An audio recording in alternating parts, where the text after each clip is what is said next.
All right, ladies and gentlemen, this is Frightmare HQ, the only show that has Lloyd and Charles. Yay, Lloyd and Charles. We're so amazing that when people see us, they just shit themselves and say, "Damn, I shit myself." It's weird. I think that was a scene on Blue's Clues one episode. Guy just shit himself. Where he shit himself? Yeah. That's a Blue's good Clues life episode. lessons for kids. You know, you got to teach kids that sometimes in your life you're gonna shit yourself. And you got to learn to roll through it. You're just gonna poop your pants. That's all Mommy, it is. is that normal? It depends on how much you've had to drink, little Sally. Yeah. A lot? And if you have IBS. Yeah. Yeah. What if you drink a lot and have IBS? Oh my You're goodness. just screwed. You're just screwed. Welcome to Poop Talk with Lloyd and Charles. The only We show where we love talk talking about about poop.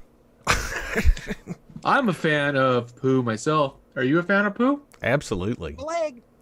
Well, let's Nice. see what Shake we that got leg. here. We got some people joining us. There's some people watching us, Charles. People. Oh, I thought we were just talking to each other. Oh, no, we're Oh, live. cool. We're live, Charles. Dang.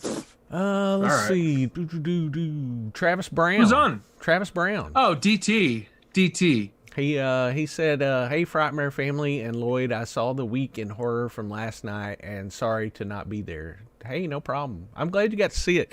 That's what I screwed up, and I scheduled that on the night that we normally go live. I totally forgot about it, but Charles yelled at me. He gave me a tongue lashing for Yeah. screwing that up. I made him look at me naked for 23 minutes. That's I right. won't do it again.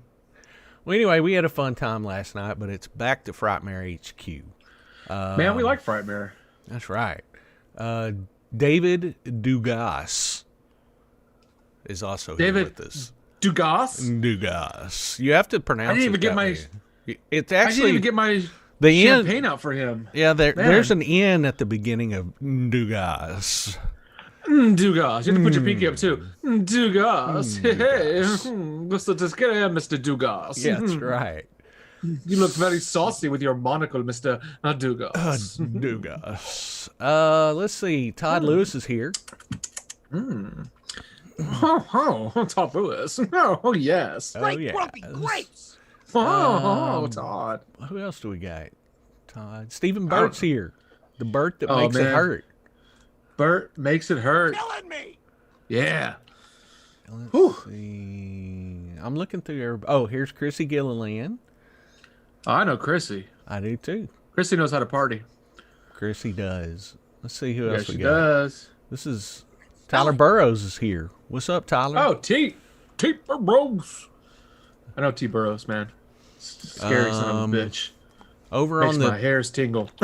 over on the Twitch side, Mr. 80s 1224. What's up, brother? That's my best friend right there, man. And Mirthquake. I haven't seen Mirthquake in a while. Howdy, Mirthy. Mirthquake. He did. I thought he left us. I know. I was pretty sad. Well, if you're on YouTube, you got enough time before we start to hit the little like button below you before you forget. And I have to come find you. Yeah, I hate showing people's houses nothing but my G-string on dancing. that's right. Get on there and hit that like button. Woo!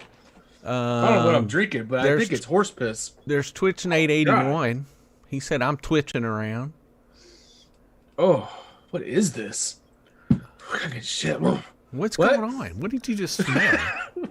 I don't know what I'm drinking, but it tastes like horse piss. But I'm still drinking it. It's now. Oh, it's your Woo! drink and it stinks and you're drinking it Hell like yeah, piss. dude. Okay. I like it. I may have pissed in here and put it in the fridge. Who knows? But It is kind of, it's a little cloudy. damn, I gotta go to a doctor. Oh well. Oh my God. Hey, there's Allie Tappa. Allie.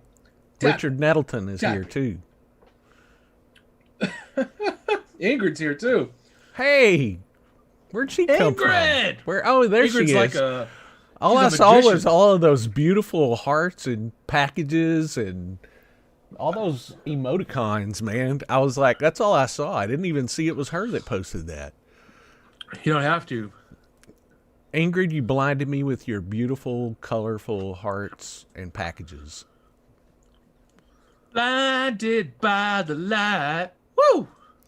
Well, anyway, we are so happy to be joining you guys tonight. It's I like it. Makes my cockerels feel warm and toasty. Isn't that what it is? Cockerels? My cockerels? Whoa, this is getting nasty. All right, hold on. I'm gonna Hey, put those cockerels away. There's Hendershot 555. What's up, bro? It's funny we've got several viewers on Twitch, but my little icon up here says one viewer. Whoa. So that's not accurate. I think this hat's gonna fall off. Baby blue TX23. Oh, I got one of those, Charles. See, you've washed yours several times. I have washed mine, and I've re-dyed it because I wanted it to look very vintage. Oh, we're gonna wear this now. Baby blue. What did she say? Oh, she said way down in the cockles. Oh, yeah, gonna get down in the cockles tonight. I said cockerels. I'm gonna find a cockle night. When you get it on, go cockle, gonna get down, gonna find it. That's meteor shit. Yeah. Hey, I like that song. Did you record that? You should have recorded that. You got to write that down. Single. You got to write that down. You're gonna lose those lyrics, buddy. But I need a banjo to go with it. You do need a banjo. I don't have a banjo in my life. Should we get started, Charles? Because this is 2001, man. We're doing 2001 tonight. I didn't even introduce what we were doing. We're doing 2000. Go ahead, Charles. You introduce it. No. Okay, you do it. I'll do it. What is it? Fine, you'll do it. It's the year 2001. I need some kind of echo effect when I say that. 2001. Space. We should be having fancy machines and all this by now. That's right. It is 2001. I'm pissed off I never got a flying car, man. Yeah, I mean, it's not very safe, but look how we drive. So I know. Exactly. Okay, back to all seriousness. Let's get serious now. We're going to be serious. We're doing 2001 tonight, and we're going to start now. Dang it. Because we're serious. Yeah. So am I first, Charles? Serious. Hell yeah. All right, I'm the first one. All right. Two groups of people discover evidence that suggests spirits may be trying to invade the human world through the internet. Released February 23rd, 2001. It's the Japanese horror film Pulse, directed by Kiyoshi Kurosawa. I had a Kurosawa back in the 80s. It was a two-door. Damn. Hey, I'm here all night. Why? So I'm gonna play you a late thing. Okay. Hey. There you go. I'm here all night. There you go. Man, Pulse, or Cairo as it was called in Japan. That's a fun movie. So have you ever seen Pulse? And not the remake. A long time ago. Yeah, the original. Yeah, a long time ago I saw it. It was good. It's a good movie. We got a trailer. How long ago was that? Let's watch it. Let's watch the trailer and talk about this. Oh man, I don't want to talk about it. Let's just look at it. What do we got? Okay. We got some Japanese writing. Oh. Before the Ring. Before the Ring. Even though released after bus. Ring. There's somebody singing opera in the background. How you can say what you say I know with the grudge. I lost my panties in the side house. Terror had a different master. Man, this movie is like legit creepy. This is a great supernatural Japanese thriller. It's a very slow burn though. You're probably gonna fall asleep for about an hour, but it'll be all right though. You won't miss much. But it's got a couple of genuinely creepy scenes in it. Yeah. And as Mike Delangelo said, more frightened than I've ever been in a movie theater. Dun, dun, so why did they say it was before the Ring? Man, because everything is before the Ring. This wasn't before the Ring. You're before the Ring. Or Ring or Ringo. But that's what the trailer said, right? I'm confused. Dude, I don't know. Ringo came out like 97, and this came out like 2001. That's what I'm saying. There wasn't a delay or anything. Those lying bastards. They probably meant before the American remake, probably, huh?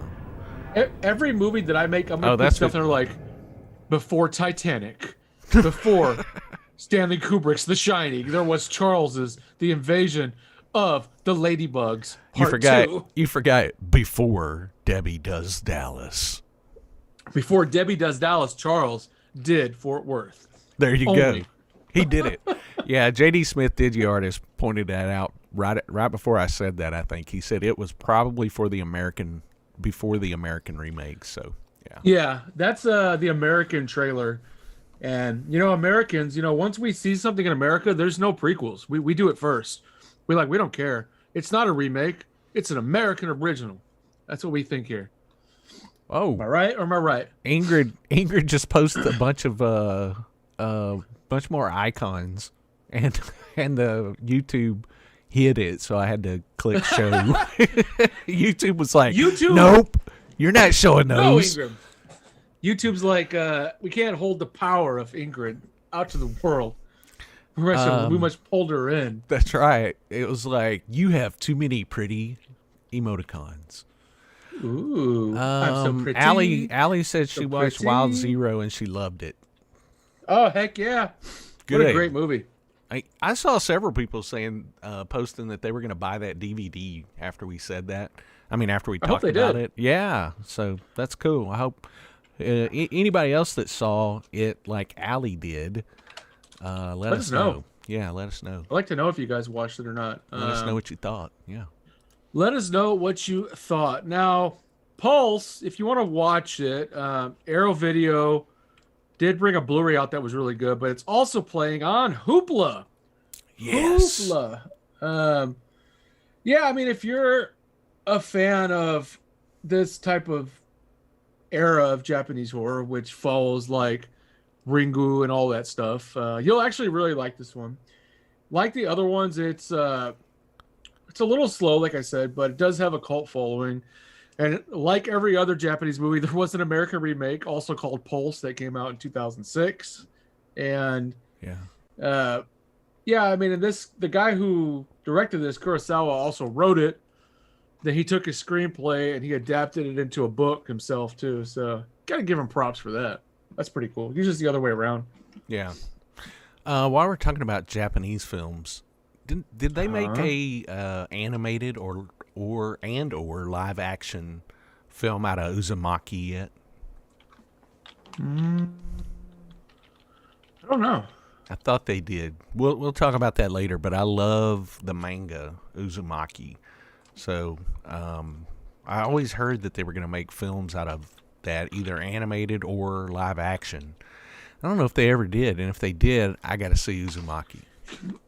Maybe if they didn't, we can make it ourselves. What do you think? No, not that I'm aware of. When did Uzumaki came out? It was like, God, I know there was some like J.D. Smith said that they made one many years ago.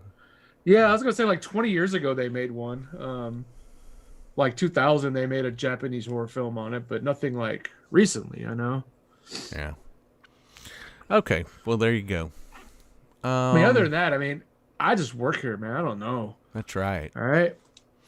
Well, let's go to the next one, Charles. The next one is a really good one as well. Yeah, let's do it.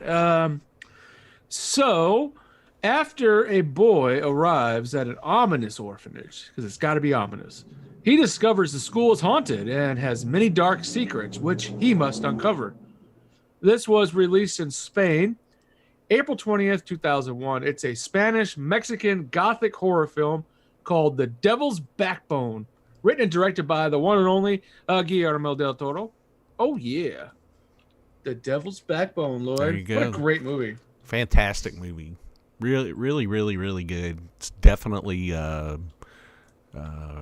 Guillermo del Toro film, It's just, got his signature all over it. But It's a great movie. I remember when this came out in theaters, it was on a super limited run. I think I only played like one weekend in my area, and I missed it. And I tracked this thing down and found I think it was a Spanish DVD is the way I first saw this movie.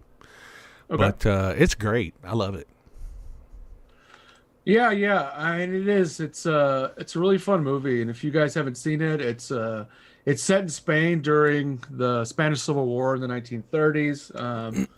Really, really beautifully shot. You know, Guillermo del Toro definitely has his flair. He originally wrote this one, like even before Kronos, so he wrote like the original draft of this. And yeah, I ended up getting this made, and you know, it was very positively received, but like you said, it wasn't seen by a lot of people and didn't really become accessible until the mainstream success of Pan's Labyrinth a few years later. Yep. Then everybody was after his earlier stuff, and that's when it finally became available to a lot of people. And it really is great. And if you've ever seen Bravo's 100 Scariest Movie Moments, they list this as one of the 100 scariest movie moments. One of the scenes when a ghost is seen. I don't want to tell people stuff, so yeah, if you haven't seen it, you need to watch it. That's right. It's definitely a required viewing, I think. Absolutely. Yeah, definitely. And you know, this is 100% Guillermo del Toro, like you said. And this is kind of a weird area for him, because like this was the first thing he had directed since Mimic, really, and it wasn't really a huge budget film. It wasn't like meant to be like a wide release film. And then he went directly from this to do Blade 2, which was another huge movie. So yeah, kind of interesting way he bounced around. Of course, Blade 2 got him Hellboy, but you know, interesting that I still run into a lot of people who haven't seen Devil's Backbone. Yeah, so do I. It's still relatively unknown, I guess you could say, but it's a great flick. Looks like it's a $3.99 rental on Amazon and Vudu. Mm-hmm. And then there's a Criterion Blu-ray. Yeah, Criterion actually brought this out, and really, really great release from Criterion. I'm kind of surprised it's not streaming on anywhere, because most of their Criterion stuff ends up on, I believe, HBO and HBO Max now. So kind of surprising it's not streaming, but it's not unless you want to rent it. It's one of those that I think the disc is a pretty good buy, because there's a lot of really cool features on the disc, and it's $30. It's a little pricey, but you know, that's Criterion for you. Yeah, I think Criterion discs are made out of like unicorn gold or something. Yeah, so. Exactly. Yeah, but you know, there's certain times of the year where like Barnes and Noble has those 50% off sales. They still do that, right? Yeah, they still do that. So you can go get. So it's a good time. Yeah, it's a great time. In case you want to pick it up. There you go. But I mean, really, just to talk. I mean, Devil's Backbone. It's just it's a very haunting film. It's super atmospheric. It is kind of very sad too. It's a very sad film.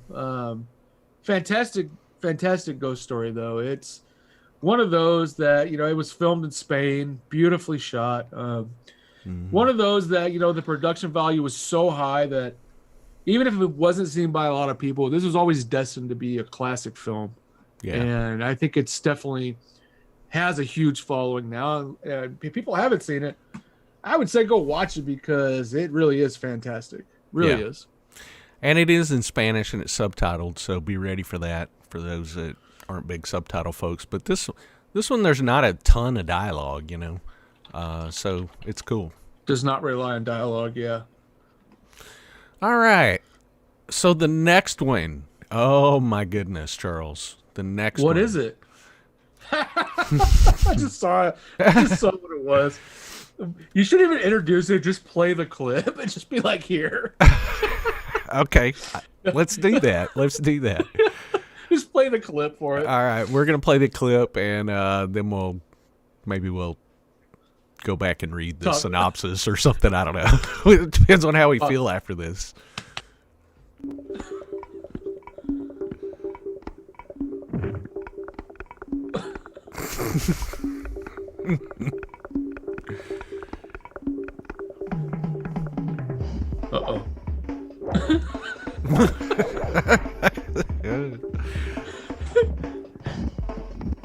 Body of Christ. Hey. I'm gonna start every show like that from now on. Body of Christ. Body of Christ. Alvin, Avelino, go bless the lake quickly. Hey Lloyd. Body of Christ. Body of Christ. I'm gonna start doing that like at the grocery store and stuff to people. They're gonna be like, "Thank you, sir. Have a great day." I'm gonna be like, "Body of Christ." Is anybody talking about this? No. Nobody knows what it is. They're all like, what in the holy hell is this? What Christ is we watching? She kicked Jesus in the gonads. Oh, okay. Since nobody knows what that was. Jesus Body of Christ uses his kung fu skills to wipe out a horde of vampires who are attacking lesbians. Released in Canada, June 10th, 2001. It's the Katakuris horror parody film Jesus Christ Vampire Hunter. Directed by Lee DeMarbre. Oh. Mr. 80s said, this film looks weird. I want to recut the trailer just with everybody's reactions popping in. This film looks weird.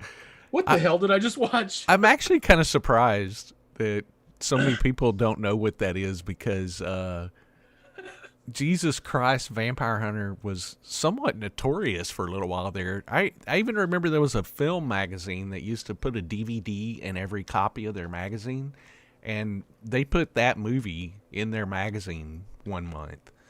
So Did they? Yeah, I can't remember what the magazine was called, but that's kind of how I found out about it, and I went hunting for it, and boy, it was hard to find for a long time. Well, I'm gonna tell you guys right now that this movie is on Amazon Prime. It is streaming free on Prime Video. It is which not I don't know hard to how find or anymore. why. Most people misunderstand this movie, and they just throw it off as being really bad, but they don't understand that it's supposed to be a deliciously low budget, meticulously made to be crappy movie. It's so great. Everything in there is purposely done the way it's done. Yeah, it's dubbed. It's dubbed. Fights vampires. Yeah. In the sunlight. Yeah, so they're talking, and I don't know if y'all missed it, but yes, you can watch this one on Prime. So get on there and watch Jesus Christ Vampire Hunter. Oh my god, this movie is begging for a high budget remake. This movie needs like $300 million attached to it, and it needs like Guillermo del Toro or somebody to direct it. Just something crazy. Okay, Mr. 80s, it's what he said. What's the name of this title? It's Jesus Christ Vampire Hunter, and it's on Amazon Prime. So, Body of Christ. Right? Travis Brown said Jesus got kicked in his holy balls. Oh my god, guys, this movie is I think this movie is great just because you have to know going into this that it was made to be like schlocky bad. Yeah. I mean, it was made that way. And it's a B movie, and I think it runs a little long, but it doesn't matter while you're watching it because Jesus Christ is fighting vampires that are hunting lesbians. What's going on? It's crazy, man. Chrissy Gilliland said, for the first time in my life, I'll say, I'm going to pass on this one. She's like the kid in the back of the car when they're trying to hand drugs out in high school. She's like, I'm going to pass. Yeah. No peer pressure. That's okay. Nope. Just say no. I'm not going to do this one. Just say no. I'm not going to do this one. You know who could redo this movie and redo this movie well is Jason Eisner, who did Hobo with a Shotgun. Oh. Let him redo this movie for please. I'll start like a Kickstarter, GoFundMe, whatever, to come up with the budget. I don't care. I don't know. I'm thinking if it got remade, it should get the Jesus of Nazareth type treatment. Just, sprawling and epic, and there should be like there should be definitely on-site locations like in Jerusalem, and you know what I'm saying? I'm talking grand and epic in scale, and it's got to be like who would you have 4 hours long. Who's gonna direct it? I don't know who directed Steven Spielberg. Who Steven Spielberg? Who directed Jesus of Nazareth? Directed by Steven Spielberg. It is Jesus Christ, Vampire Hunter. This is a crazy Nazareth movie. Came out like in the 70s, didn't it? Yeah, I don't know who directed that. I should know that. Well, this isn't Christian Movie Weekly. Yeah, sorry. Well, I'm a kind of a film dude, so you'd think I'd know. That's a pretty grand and epic film, I know I don't know. Ernest I know it was Borgnine the miniseries. was in that. Oh, yeah. Was he? Ernest Borgnine, Anne Bancroft, Olivia Hussey, Christopher Plummer. Oh, I know what you're talking about. Robert Powell played Jesus Christ. That was a 7-hour miniseries directed by Franco Zeffirelli, whatever his name was. Zeffirelli. That's right. Right. Zeffirelli. I can't remember his name, but he's dead though. So I know he's dead. Bummer. Maybe we could bring Mel Gibson back to do it. I think Mel Gibson could do it. Mel Gibson might be interested in it. Yeah, because he did the Jesus movie. What Jesus movie? He could play Jesus Christ. Oh, he could play Jesus Christ. That is it. We're doing this. We're doing this. And also we're gonna have Udo Kier come back as his character from Andy Warhol's Dracula. He's gonna show up and be like, "The blood of Jesus Christ is killing me." The blood of Christ is killing me. Tyler Burrows had a good idea. He said we'll get Scorsese to do it. Oh my God, Scorsese would do it. Then we could get Leonardo DiCaprio in it. We can get everybody in it. Oh yeah, DiCaprio. Yeah, okay. DiCaprio's gonna play Jesus. I feel like we've spent too much time on Jesus Christ, Vampire Hunter at this point. We haven't spent enough time on Jesus Christ, Vampire Hunter. Well, I guess to sum it up, the guy who directed this never directed anything really ever again, which is sad. I know he did a miniseries called Harry Knuckles, which was not a porn miniseries, despite the name. So, really? Yeah. It's kind of stole the title from me because I made a porn movie called Harry Knuckles once, and nobody would distribute it. So it's kind of weird. I tried my best. That's very likely. That's a likely story, Charles. I had to do a lot of weird camera angles because I was the only one in it. So Chrissy Gilliland said yes. Dear God, move on. Well, just so happens that next up is Jesus Christ Vampire Hunter 2. Part 2. So, Part 2. Directed by Martin Scorsese. Oh my God. All right. Do the next one. The next one is awesome. Wait. Ingrid's right. Wait. Jesus is going to be played by Nicolas Cage. Nicolas Cage is playing Jesus. He'd play a great Jesus. Could you see him? He would be like, it's the body of Christ. That was great, Charles. I need to go back and capture that and just play that over and over again. All right. I'm going to move on because I really want to watch the clip we have for you guys. I do too. All right. All right. So this movie, some teens are tricked by Tim Curry into visiting a haunted house for a school project. This was released on good old 4th of July, 2001. It's the American horror comedy film Scary Movie 2, directed by Keenan Ivory Wayans, which I purposely put in there, even though nothing labels it as a horror movie. I don't care. It's going to be in here. I think it's here. I think it definitely deserves to be on the list, but let's roll that beautiful bean footage. Please. One of my favorite scenes of this damn movie is James Woods at the beginning. Oh yeah, the Exorcist thing. And that was supposed to be played by Marlon Brando. Marlon Brando even filmed 2 days of that before he left. Yeah, I would love to see some of the outtakes from that. I always wish they would release that because they said he filmed a couple of days and then he left due to his health because he was getting real ill. And they tried to get Charlton Heston to do the scene after he left, and Charlton Heston wouldn't do it. And I was like, oh, that would have been so amazing. Oh my God. So they got James Woods, but they had to pay James Woods $1 million for 4 days worth of work to do it. Holy moly. Well, he made bank on that one. Can you imagine Marlon Brando would have been so fantastic? I can see that now. But James Woods, he freaking nailed it, man. And when he's sitting there and all the flies are on his face and he's going, oh, and then they pan out and he's sitting on the toilet. Help me release this demon. I love it. I remember seeing this in theaters and laughing uncontrollably through the whole movie to where I thought I was going to be escorted out of this movie. Like, it was uncontrollable. Yeah. It was bad. I was in an inebriated state at the time, but you know what? It was even more funnier. It was great. I love this movie. I definitely think it deserves to be on the list. So, whatever, man, whatever. I mean, we were talking about horror movie parodies the other night, and this one is one of the kings. Yeah, and like Ali said, the second one is my favorite of the series, dude. I think it's the best. I think they go downhill after this. Yeah, the quality drops off. Yeah, they start trying way too hard. They start trying to incorporate way too much stuff, and it doesn't work.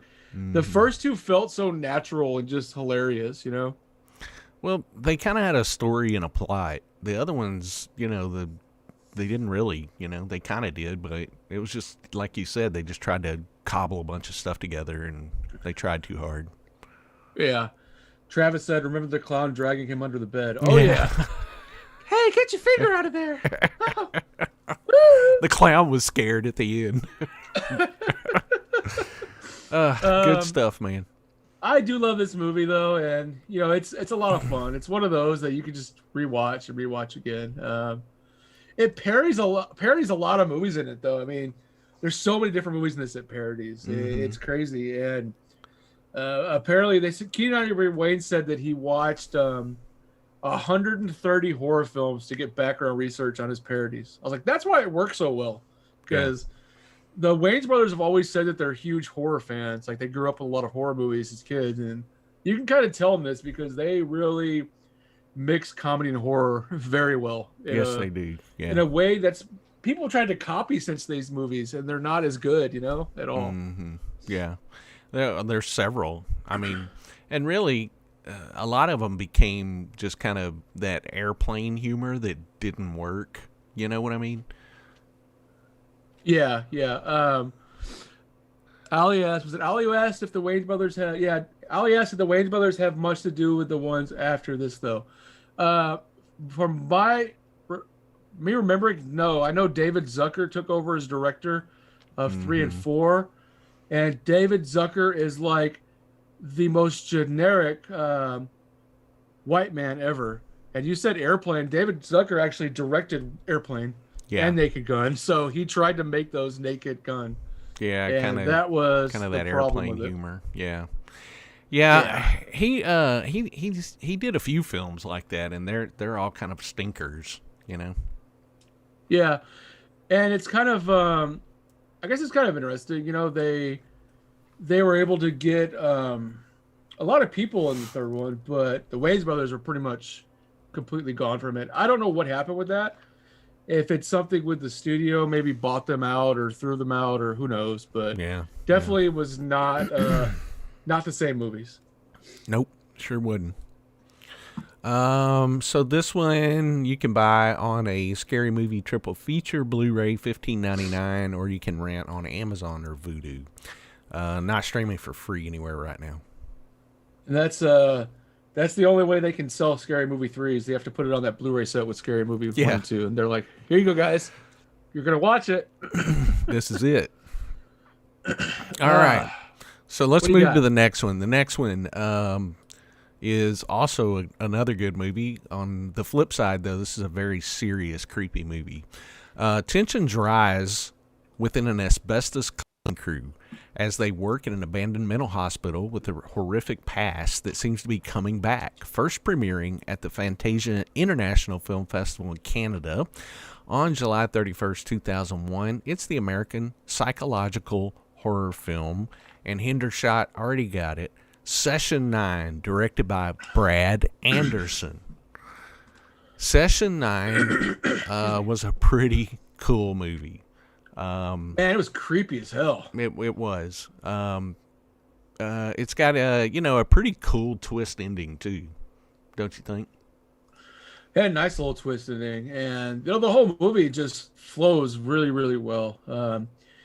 It definitely, you could feel that post Blair Witch Project desire to make these kind of films from it, because it's it's not really shot in like found footage, but it's shot in that same sort of digital film that Blair Witch was shot on. And but I mean, I think it made it work. It made it creepy, and this is one I remember watching when it first came out, and I really liked it. And I've always tried to rewatch it. It's been a few years, but you know, David Caruso, of course, is now super well known for all his stuff he does on TV, all his CIS stuff. So, yes. But I don't know. I like this one a lot, and I could go back and rewatch it. I really could. Yeah.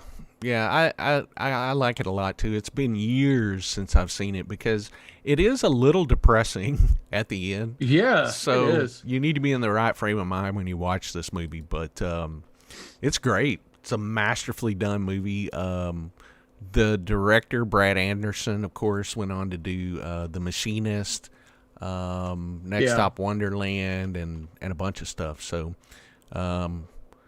this movie was... what was it, like his third or fourth movie that he did?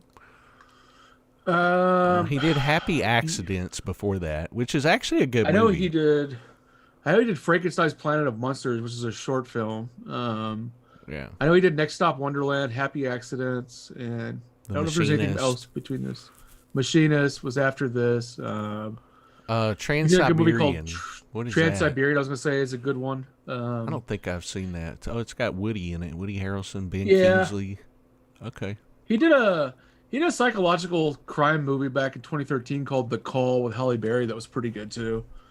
Not really my type of movie. It's very slow burn, but I liked it a lot. He's a great director. One that's not really super well known from a lot of people, you know, but he's done a lot of known movies on like the indie circuit for a while. Yeah.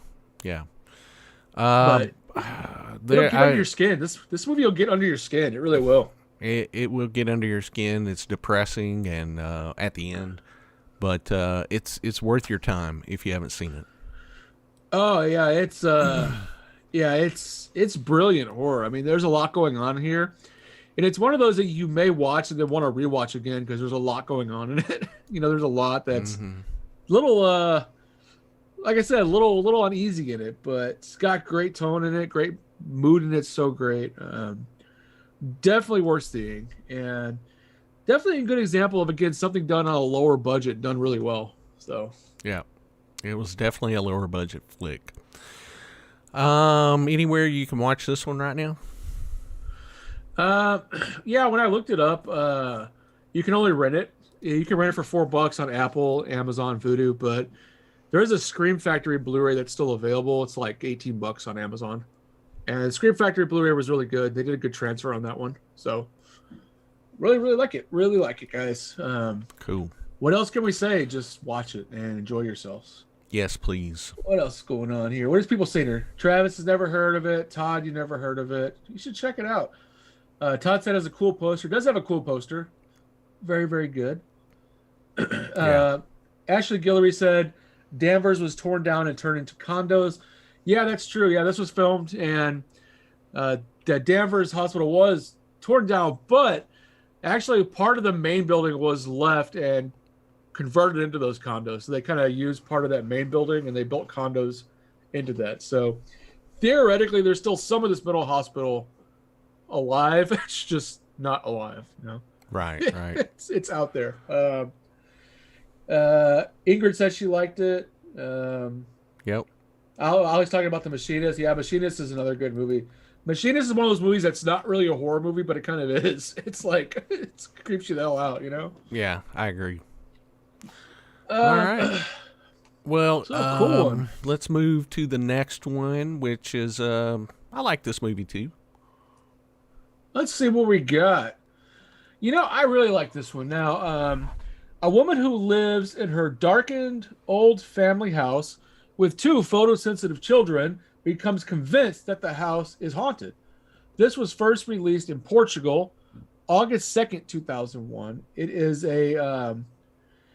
it's a Spanish Gothic supernatural film, The Others, which was directed by Alejandro Amibar, and starring Nicole Kidman. And that is not a misquote. This actually is a Spanish film. This was completely made by a Spanish company, but it is English language 100%. So some people mistake this as like a Hollywood movie. It was a Spanish produced film.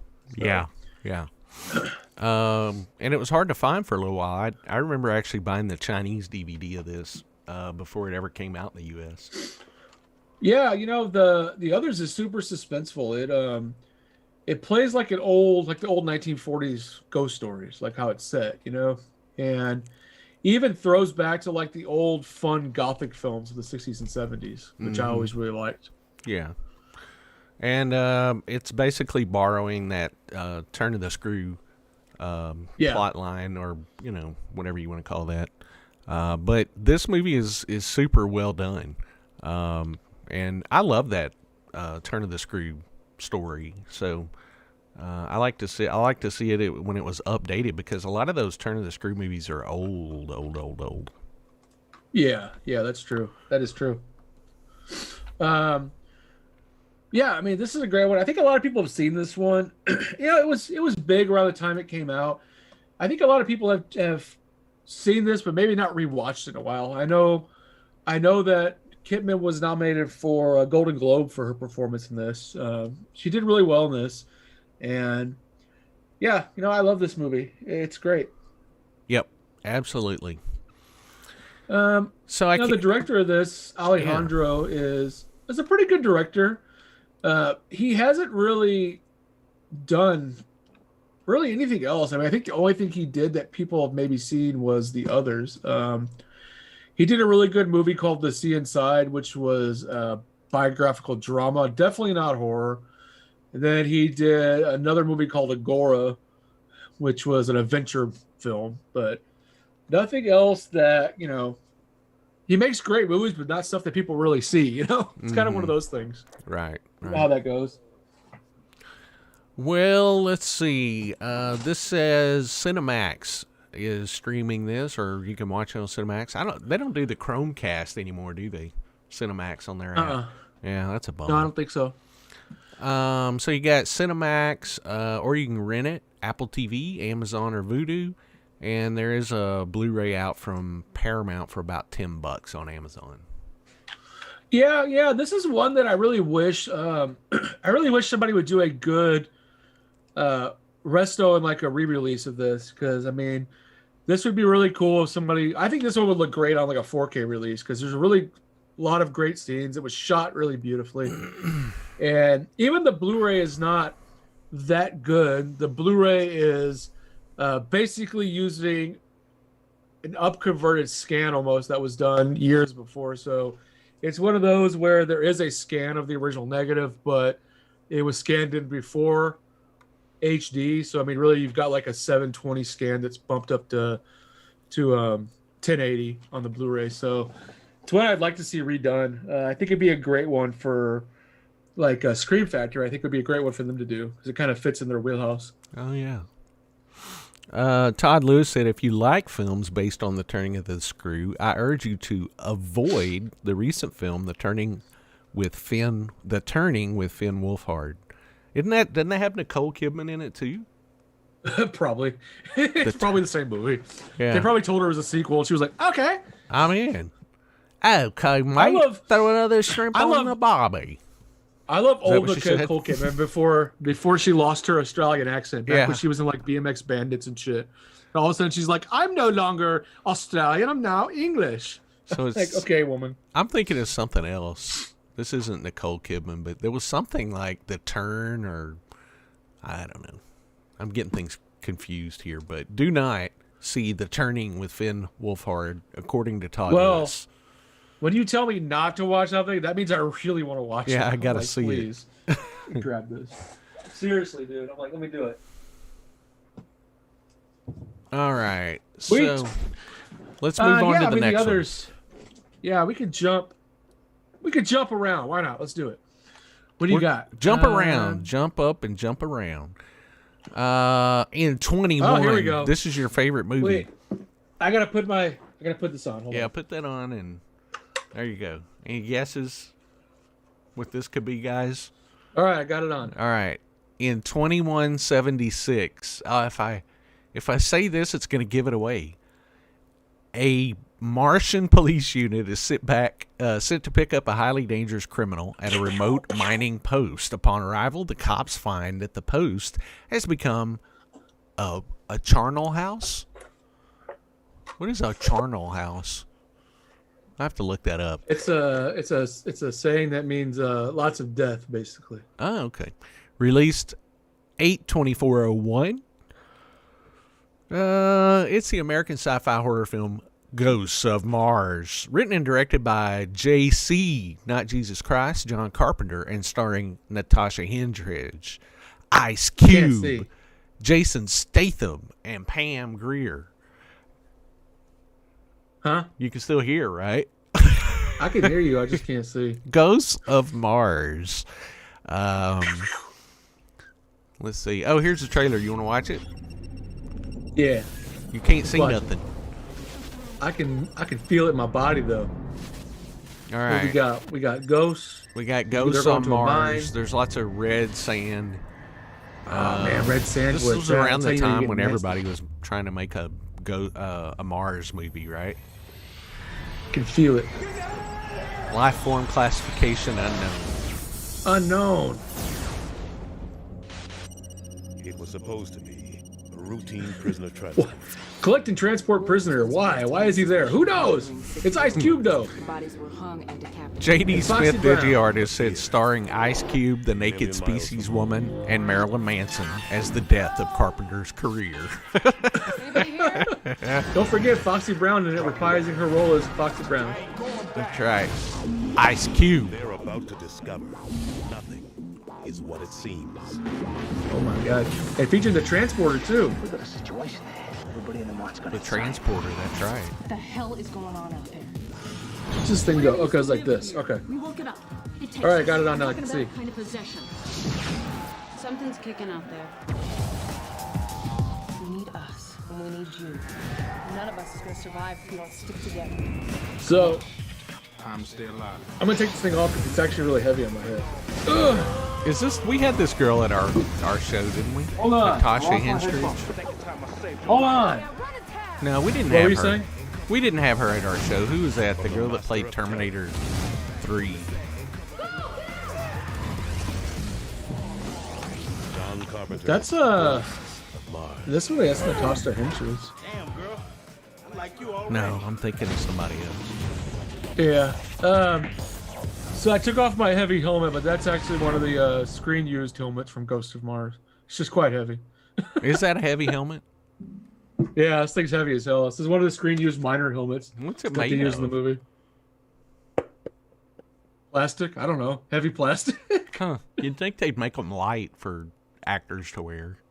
I don't know how they wore this in the movie because this thing is so heavy, and there's some wires running up through it.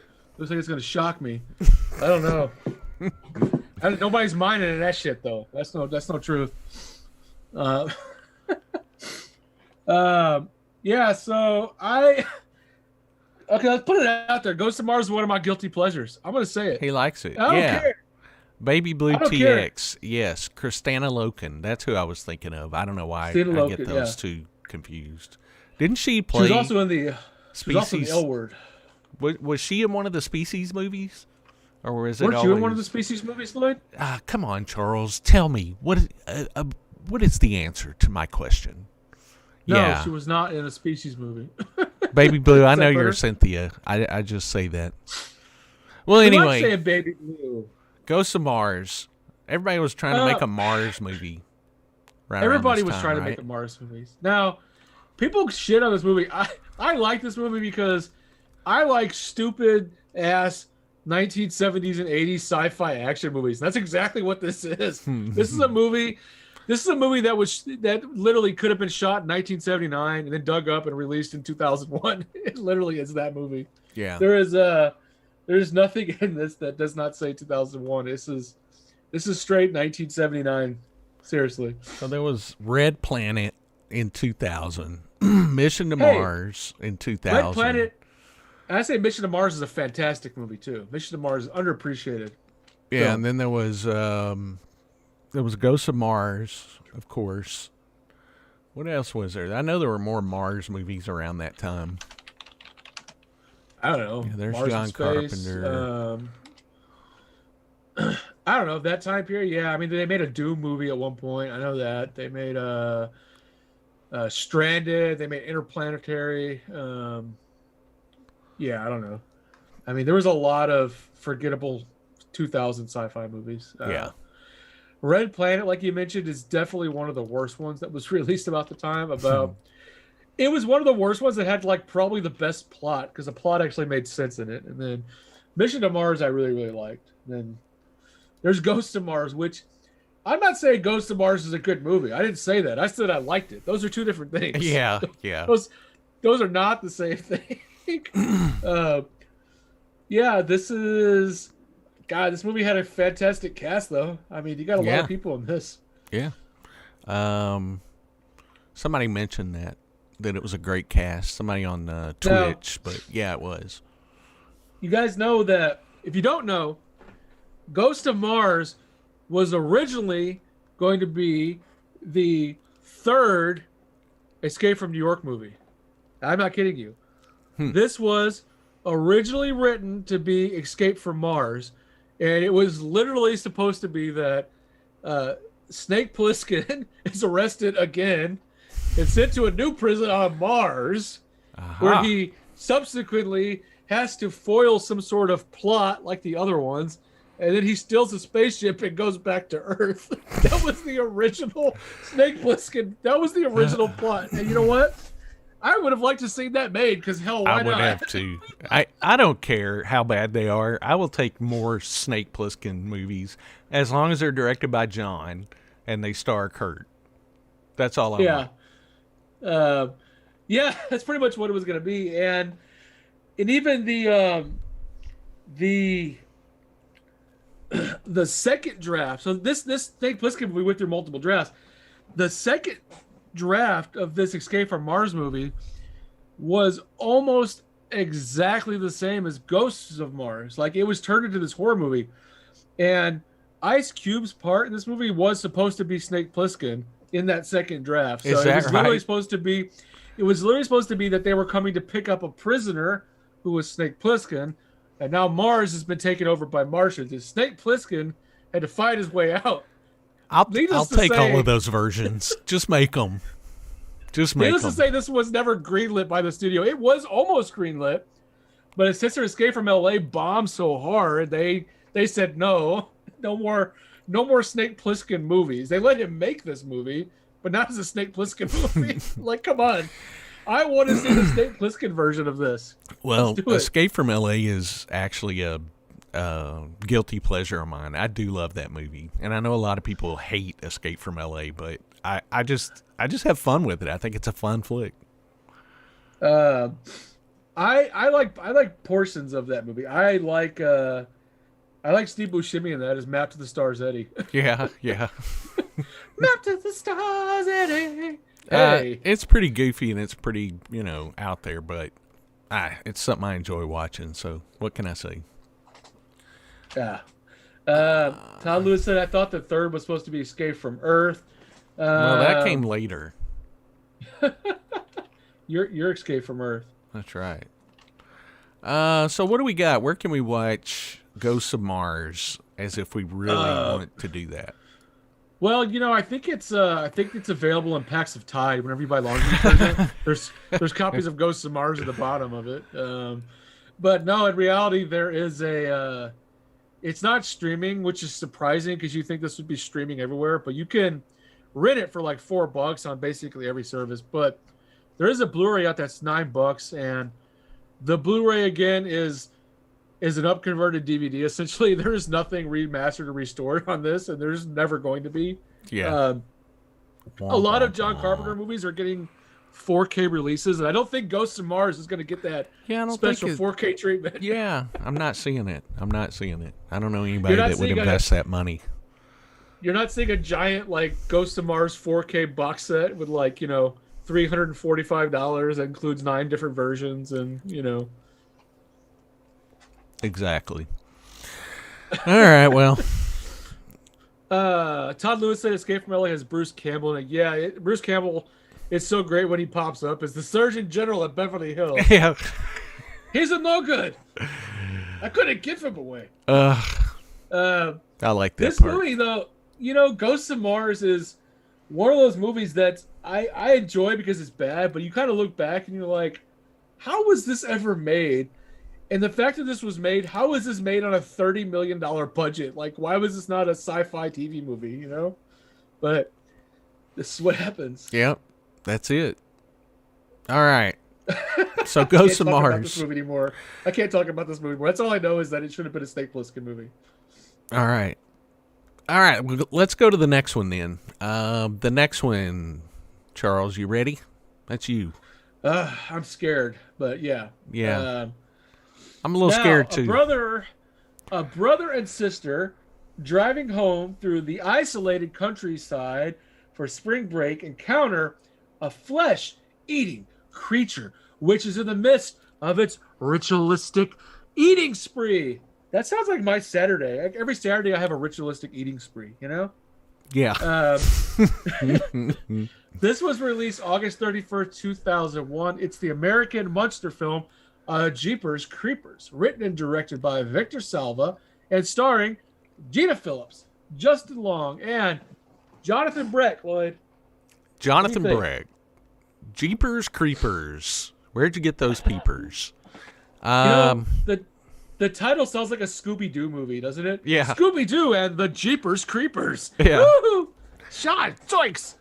Well, I love this movie. I think it's nearly perfect. And Whoa! Yeah. Whoa, Lloyd. You got nasty there. Hold on. what do you think about that? I Don't like you? you? What do you think about it? You tell me. I'm not talking about it. I'm listening to you. You've described it to us. Let's go. So, the only thing I have to say about this movie is that it was inspired by a what is that TV show? There was an episode. Hang on, let me look it up. I'm looking it up. I wasn't ready for this. It was inspired by a TV show with who's that guy that would come out in the long coat and tell creepy stories, true stories. Shaft. Unsolved Mysteries. Oh. Yeah, okay. I thought it was Shaft. I'm sorry. Yeah. It was Unsolved Mysteries, and it was based on an episode of that. Not totally based on it, but like the scene where they're trying to get away from him and they're driving, the car and the truck's behind him and all of that stuff. It's almost a scene for scene shot or remake of that episode. It's pretty cool. I didn't know that. That's pretty cool. Yeah. Well, okay. I like Jeepers Creepers. I don't think it's perfect like you do, Lloyd. I'm not. I Gonna, think it is pretty perfect. I like it. It's just go ahead. I think the first 45 minutes are really good, and then it kind of goes somewhere that I'm like, all right, this is happening. This is a movie. This is a film. This is a movie that's being made. Yeah. Well, there is some controversy about this movie with Victor Salva and all of that stuff. Oh, and yeah. I just try to act like director. that guy doesn't exist when I watch this movie because. Well, I mean, he's a child molester, so I mean, what are you gonna do? But a lot of people actually can't get over that, and don't actually watch this movie because of that. That's a big thing. Well, you know what? And if that's the way they feel about it, then that's cool. I get why they feel that way. I don't want to get too much into the controversy, but this movie just as itself is a good movie. So tell me what your thoughts were. No, kind of the same. I mean, like I said, I like the beginning more than anything. Then it turns into a kind of a little bit goofy creature film. But I think it throws back to the 19s and 50s and 60s B movies that, it is a monster film. And it's rightly a monster film. And I love that it sticks to practical effects rather than trying to throw some ridiculous CGI crap in here. There are some disturbing scenes. I like the mythology of the creature. Mm-hmm. And it definitely kind of feels like a comic book horror movie to me, like something that could have been written on the old Tales from the Crypt type comics, back in the day. That's true. So, I never thought of that. But yeah, that is. I can see that now. It kind of feels like a return to like creature features. There wasn't a lot around this time, like a creature type feature, like makeup, get-ups, that kind of stuff. And it feels like a return to that. Yeah. Like the first one, I'm not a fan of any of the other ones that were made. Let's just say that. I do like the second one. The third one I could have done without. Gotcha. Gotcha. Well, Gotcha. Gotcha. But, it's, I get there's all this controversy around Victor Salva. That's kind of hard to not think about him because he wrote and directed the damn movie. He did the whole movie. So, but I like Justin Long too. Justin Long is, I don't know, he's one of my favorite actors. He's ridiculously crazy, and I like him. Mm-hmm. And even Gina Phillips is good in this too. And Jonathan Breck is fantastic as the Creeper in it. Isn't he? Which is also Lloyd's nickname for me, the Creeper. The Creeper. Always when I'm hiding behind your shower curtain, you get all upset. You're like, "There's the Creeper," and I'm like, "Hey, Lloyd, hi, looking good." Hi, I'm Charles. Ooh, stinks in here, Lloyd. Smells. It's all steamy. Well, this is a fun movie. I can't imagine too many of our viewers haven't seen this one, but it's recommended. Go check it out. Yeah, I would. What? Honk honk. Is that you? That was you. I'd be surprised if a lot of people haven't seen it. I know a lot of people. I mean, this is kind of one of those staples of the early 2000s. Everybody kind of saw this in theaters or rented it. But Ashley says she agrees the beginning was the best part. She said the movie is a sandwich. The beginning and ends are great. The center kind of drags. This is like a dirt sandwich. Who said that? It's like Ashley. Oh yeah, Ashley was the best part of the movie. It's like one of those. It's like one of those sandwiches where you have this nice, delicious focaccia bread, and then inside you open it and there's poop. And you're like, damn. Yeah, I don't know. I love it. I can watch this movie over and over again. Even the second one is rewatchable to me. Maybe if Snake Plissken was in this too, that'd be really cool. Maybe we need to have a Snake Plissken Jeepers Creepers crossover. Let's do that. That's right. J.D. Smith, the artist. Lloyd laughs at Ashley's sandwich joke. Dies inside a little. He was like, That's I watched it. After this show, guys, Lloyd's going to go curl in his bed, put on Jeepers Creepers, and cry. Nobody likes Jeepers Creepers except Where'd me. you get those peepers? Where'd you get those eyes? Let's see. Lloyd should dress as the Creeper and Charles as Shaggy. Okay. Dang. That's Travis Brown. Downtown. All right. Snake Plissken versus the Creeper, Todd Lewis says. I can do that. I will tell you that after you watch the movie and then you find out about the director, it makes the movie even that much more creepier. It really does. I mean, if you go back and watch this movie, it is super creepy after you know what the director did. I mean, if you read some of his history, like how he was trying to make this more weird, where it was supposed to be like, the Creeper only wanted younger boys and stuff like that. And there's a lot of boys without shirts on, especially in the second one. There's a lot of stuff about like the scripts that were turned down because they wanted all to be young boys, like under 15. It's like, no, dude, we're not writing that. It's like, that's not going to be a movie that we're going to do. It's like, he's like, what if I make them 19? They're like, I don't know. Todd Lewis nailed it. He said, especially the sniffing stuff. Yeah, in part 2. When he's it's creepy. But anyway, okay, so let's move on from this movie now because I'm starting to get a little creeped out about it. Are you getting the Jeepers Creepers? I'm getting the Jeepers Creepers, Charles. Oh, it's not just a clever name.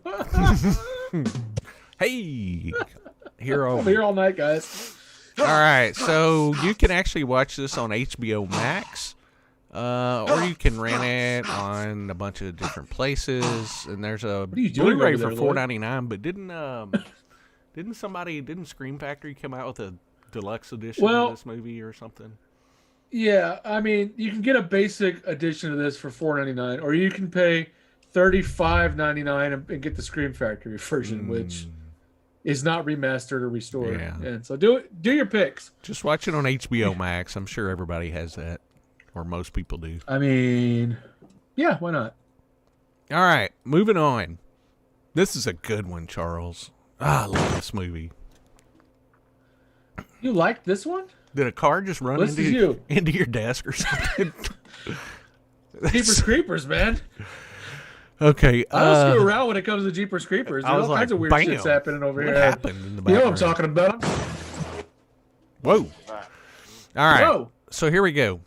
A What do you boating got? a boating accident runs a young man and woman ashore in a decrepit Spanish fishing town, which they discover is in the grips of an ancient sea god and its monstrous half-human offspring. First Body of Christ. first premiering on October 12th, 2001 at the Sitges Film Festival in Spain. It's the Spanish horror film Dagon, directed by Stuart Gordon.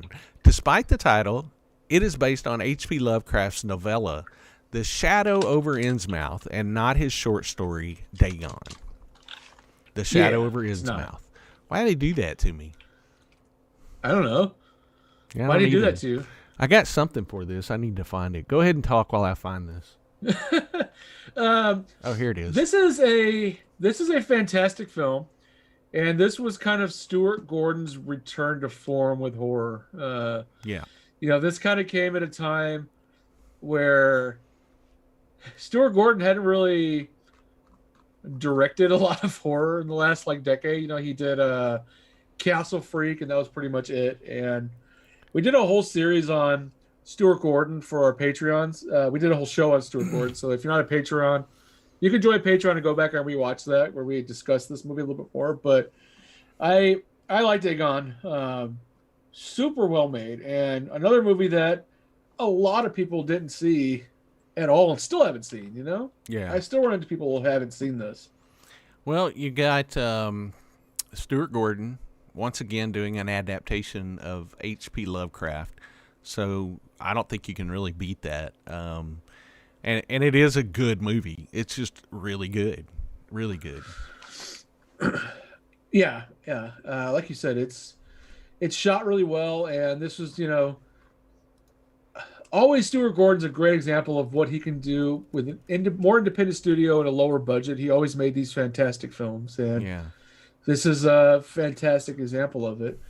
Kind of felt like a return to form from him. Felt like a nice return to the old school days. And a great example of what a Lovecraft adaptation should be. But that's, what Stuart Gordon did with a lot of his stuff. He made a lot of adaptations.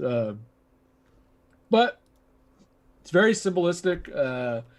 It borders a little bit of B horror type. It's got a lot of different elements of B horror. You've got weird creatures. You've got there's chases in it. There's eerie people. I think there's some nudity at some point too, because you got to have nudity in these movies. It has a really weird plot though. I mean, you've heard the synopsis, and it's just a very strange story. It works really well. It's super strange, but it does work. You're right. Somebody asked, let's see, who was it? Mr. 80s said, does this film have Jeffrey Combs and Barbara Crampton? No, it does not.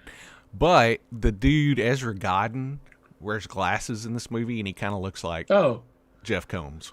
I don't know if that was... So he was supposed to be Jeff Combs. He was Ezra Godden playing Jeff Combs. I don't know if that's what they intended, but he surely kind of looks like Jeff in this movie, don't you think? Maybe he was Ezra Godden playing Jeff Combs, who's playing Paul Marsh in the movie. Who is played by Ezra Godden. He's the dude playing the dude trying to be another dude. That's all right. That's all he's doing. That's right. That's all he's doing. Excuse me. Yeah, Dagon is fun. There's not really a lot of known people in this, and I think that actually worked to the advantage. This was, again, a Spanish movie. This was shot in Spain.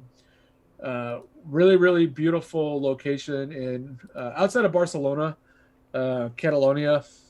Really beautiful, and I could go back and watch this. It's been a while since I've seen this one, and for a while, this one was not easy to get, but Lionsgate brought out a Vestron video series Blu-ray of it Yes. a couple years back, which is still available. And that was like the first time it was really gettable since back in like VHS days when you could order the VHS from Blockbuster and crap. So really cool to see that.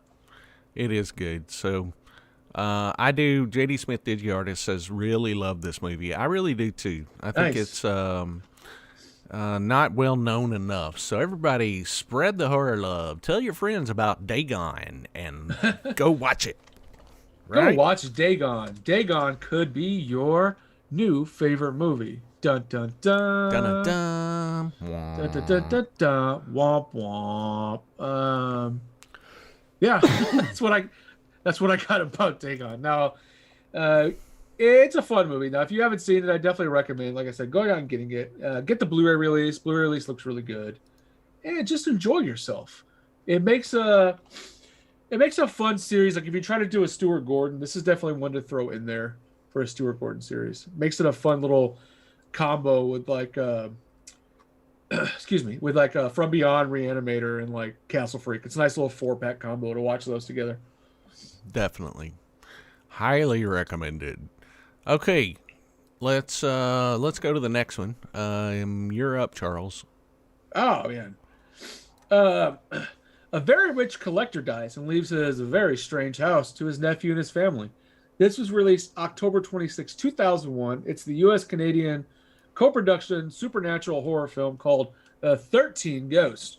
13 Ghosts. 13 Directed by Ghosts. Steve Beck. Starring Tony Shalhoub, Matthew Lillard, and the always fabulous Shannon Elizabeth. A remake of the 1960 William Castle film, which was also called 13 Ghosts. This was also released as 13 Ghosts and 13 Ghosts. I'm saying it, but it's spelled differently. It's just called 13 Ghosts. Yeah, there was Thir13en Ghosts. Yeah. And then there was just 13. 13. When Then there was 13 spelled out. Yeah. Yeah, 1-3, and then there was 13 spelled out. Yeah.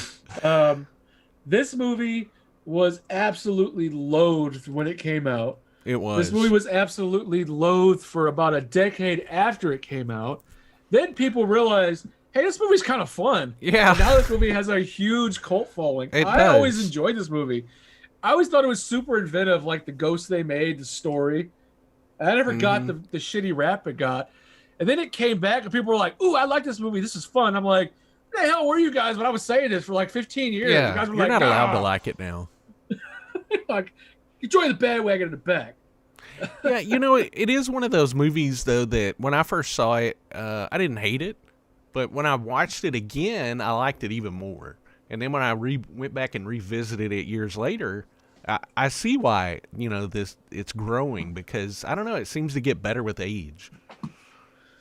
Oh, it's so fun. And I saw a comment somebody had made that scrolled through that said, you know, it must have been hell making it with how cramped it was. It definitely seemed very cramped. Like the way it was shot felt very enclosed. And I was kind of like compare it to how they shot a lot of scenes of Resident Evil, because it also felt like that. And I always liked this movie, and I left the theater and I was always super like enthralled by all these ghosts and like their backstories and what they made out of them. And it wasn't just a generic remake of 13 Ghosts, which they could have done like The Freaking Haunting, you know. They made a fun story. I mean, it had some cool concepts in it and a great cast. Yeah, So- it had a great cast. Like you said, Matthew Lillard was in it. He is a convention favorite that everybody likes. So it's nice to go back and see him in that movie again.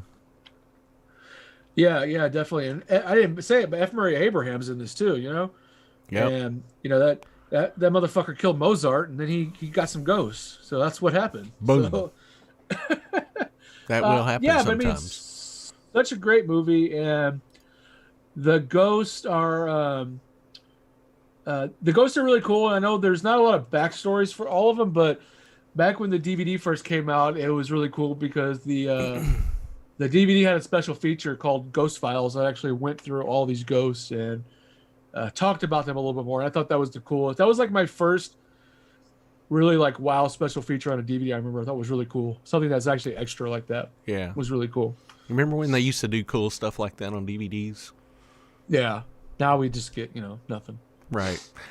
One of the coolest things I ever saw on a DVD was the Metallica Cunning Stunts, where you could change the view. So if you just wanted to watch Kirk Hammett play, you could change the view and watch Kirk Hammett play.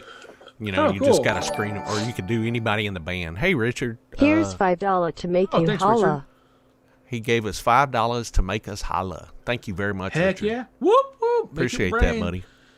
But I agree with you. The only thing I'll say as we're going on is DVD used to have a lot more inventive special features, things that were made specifically for disc. It seems like nowadays all we get is interviews and documentaries a lot. We don't get strange or like fun things that are made specifically to add on to the movie. Like we don't see that a lot anymore at all.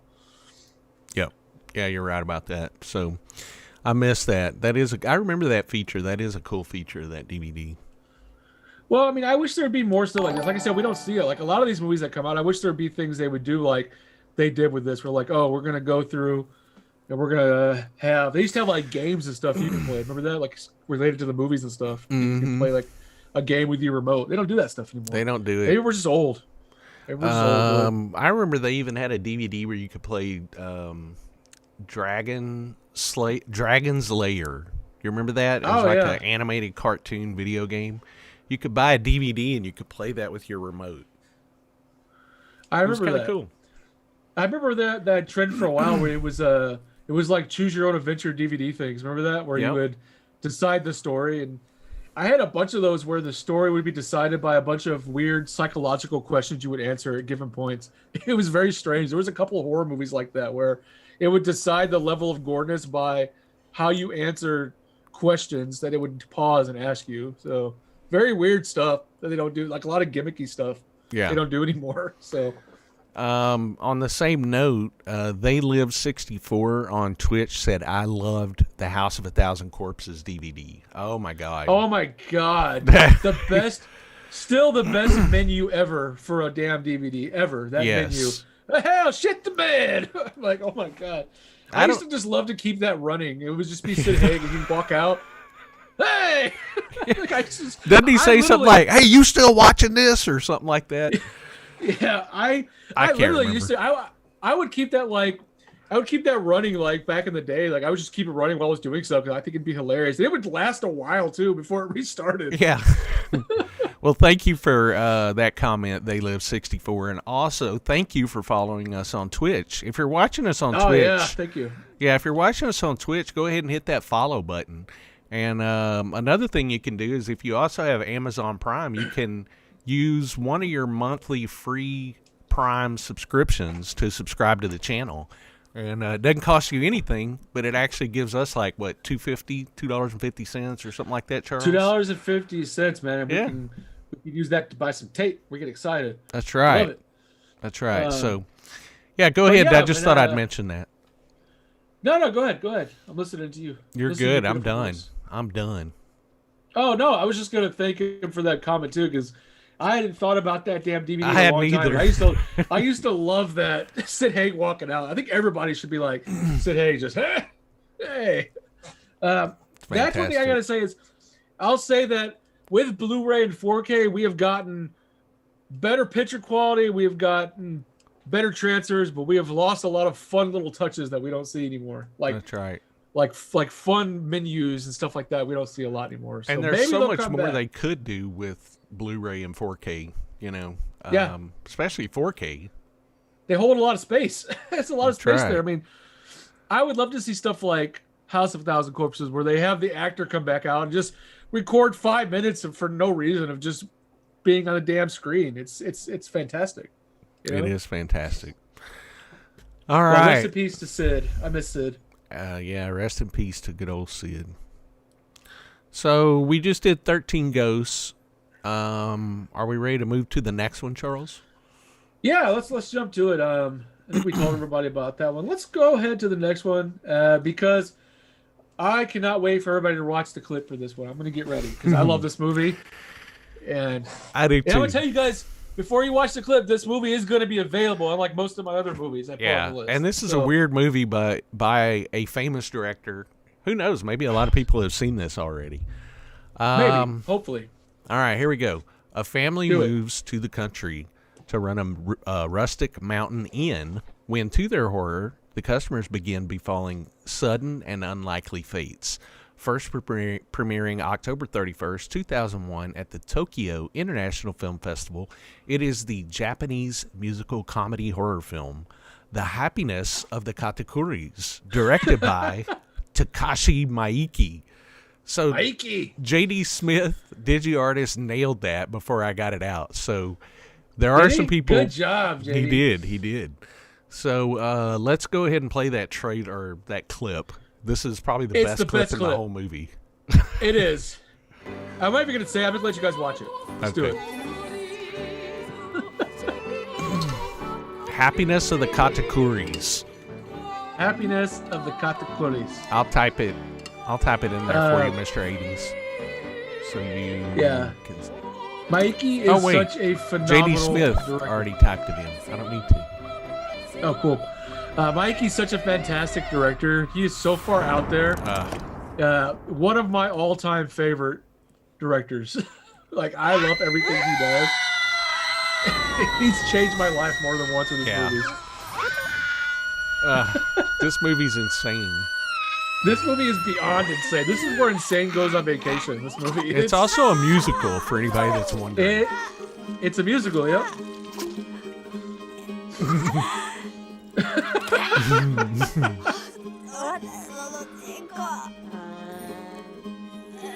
Oh my god. This is the opening scene in the movie.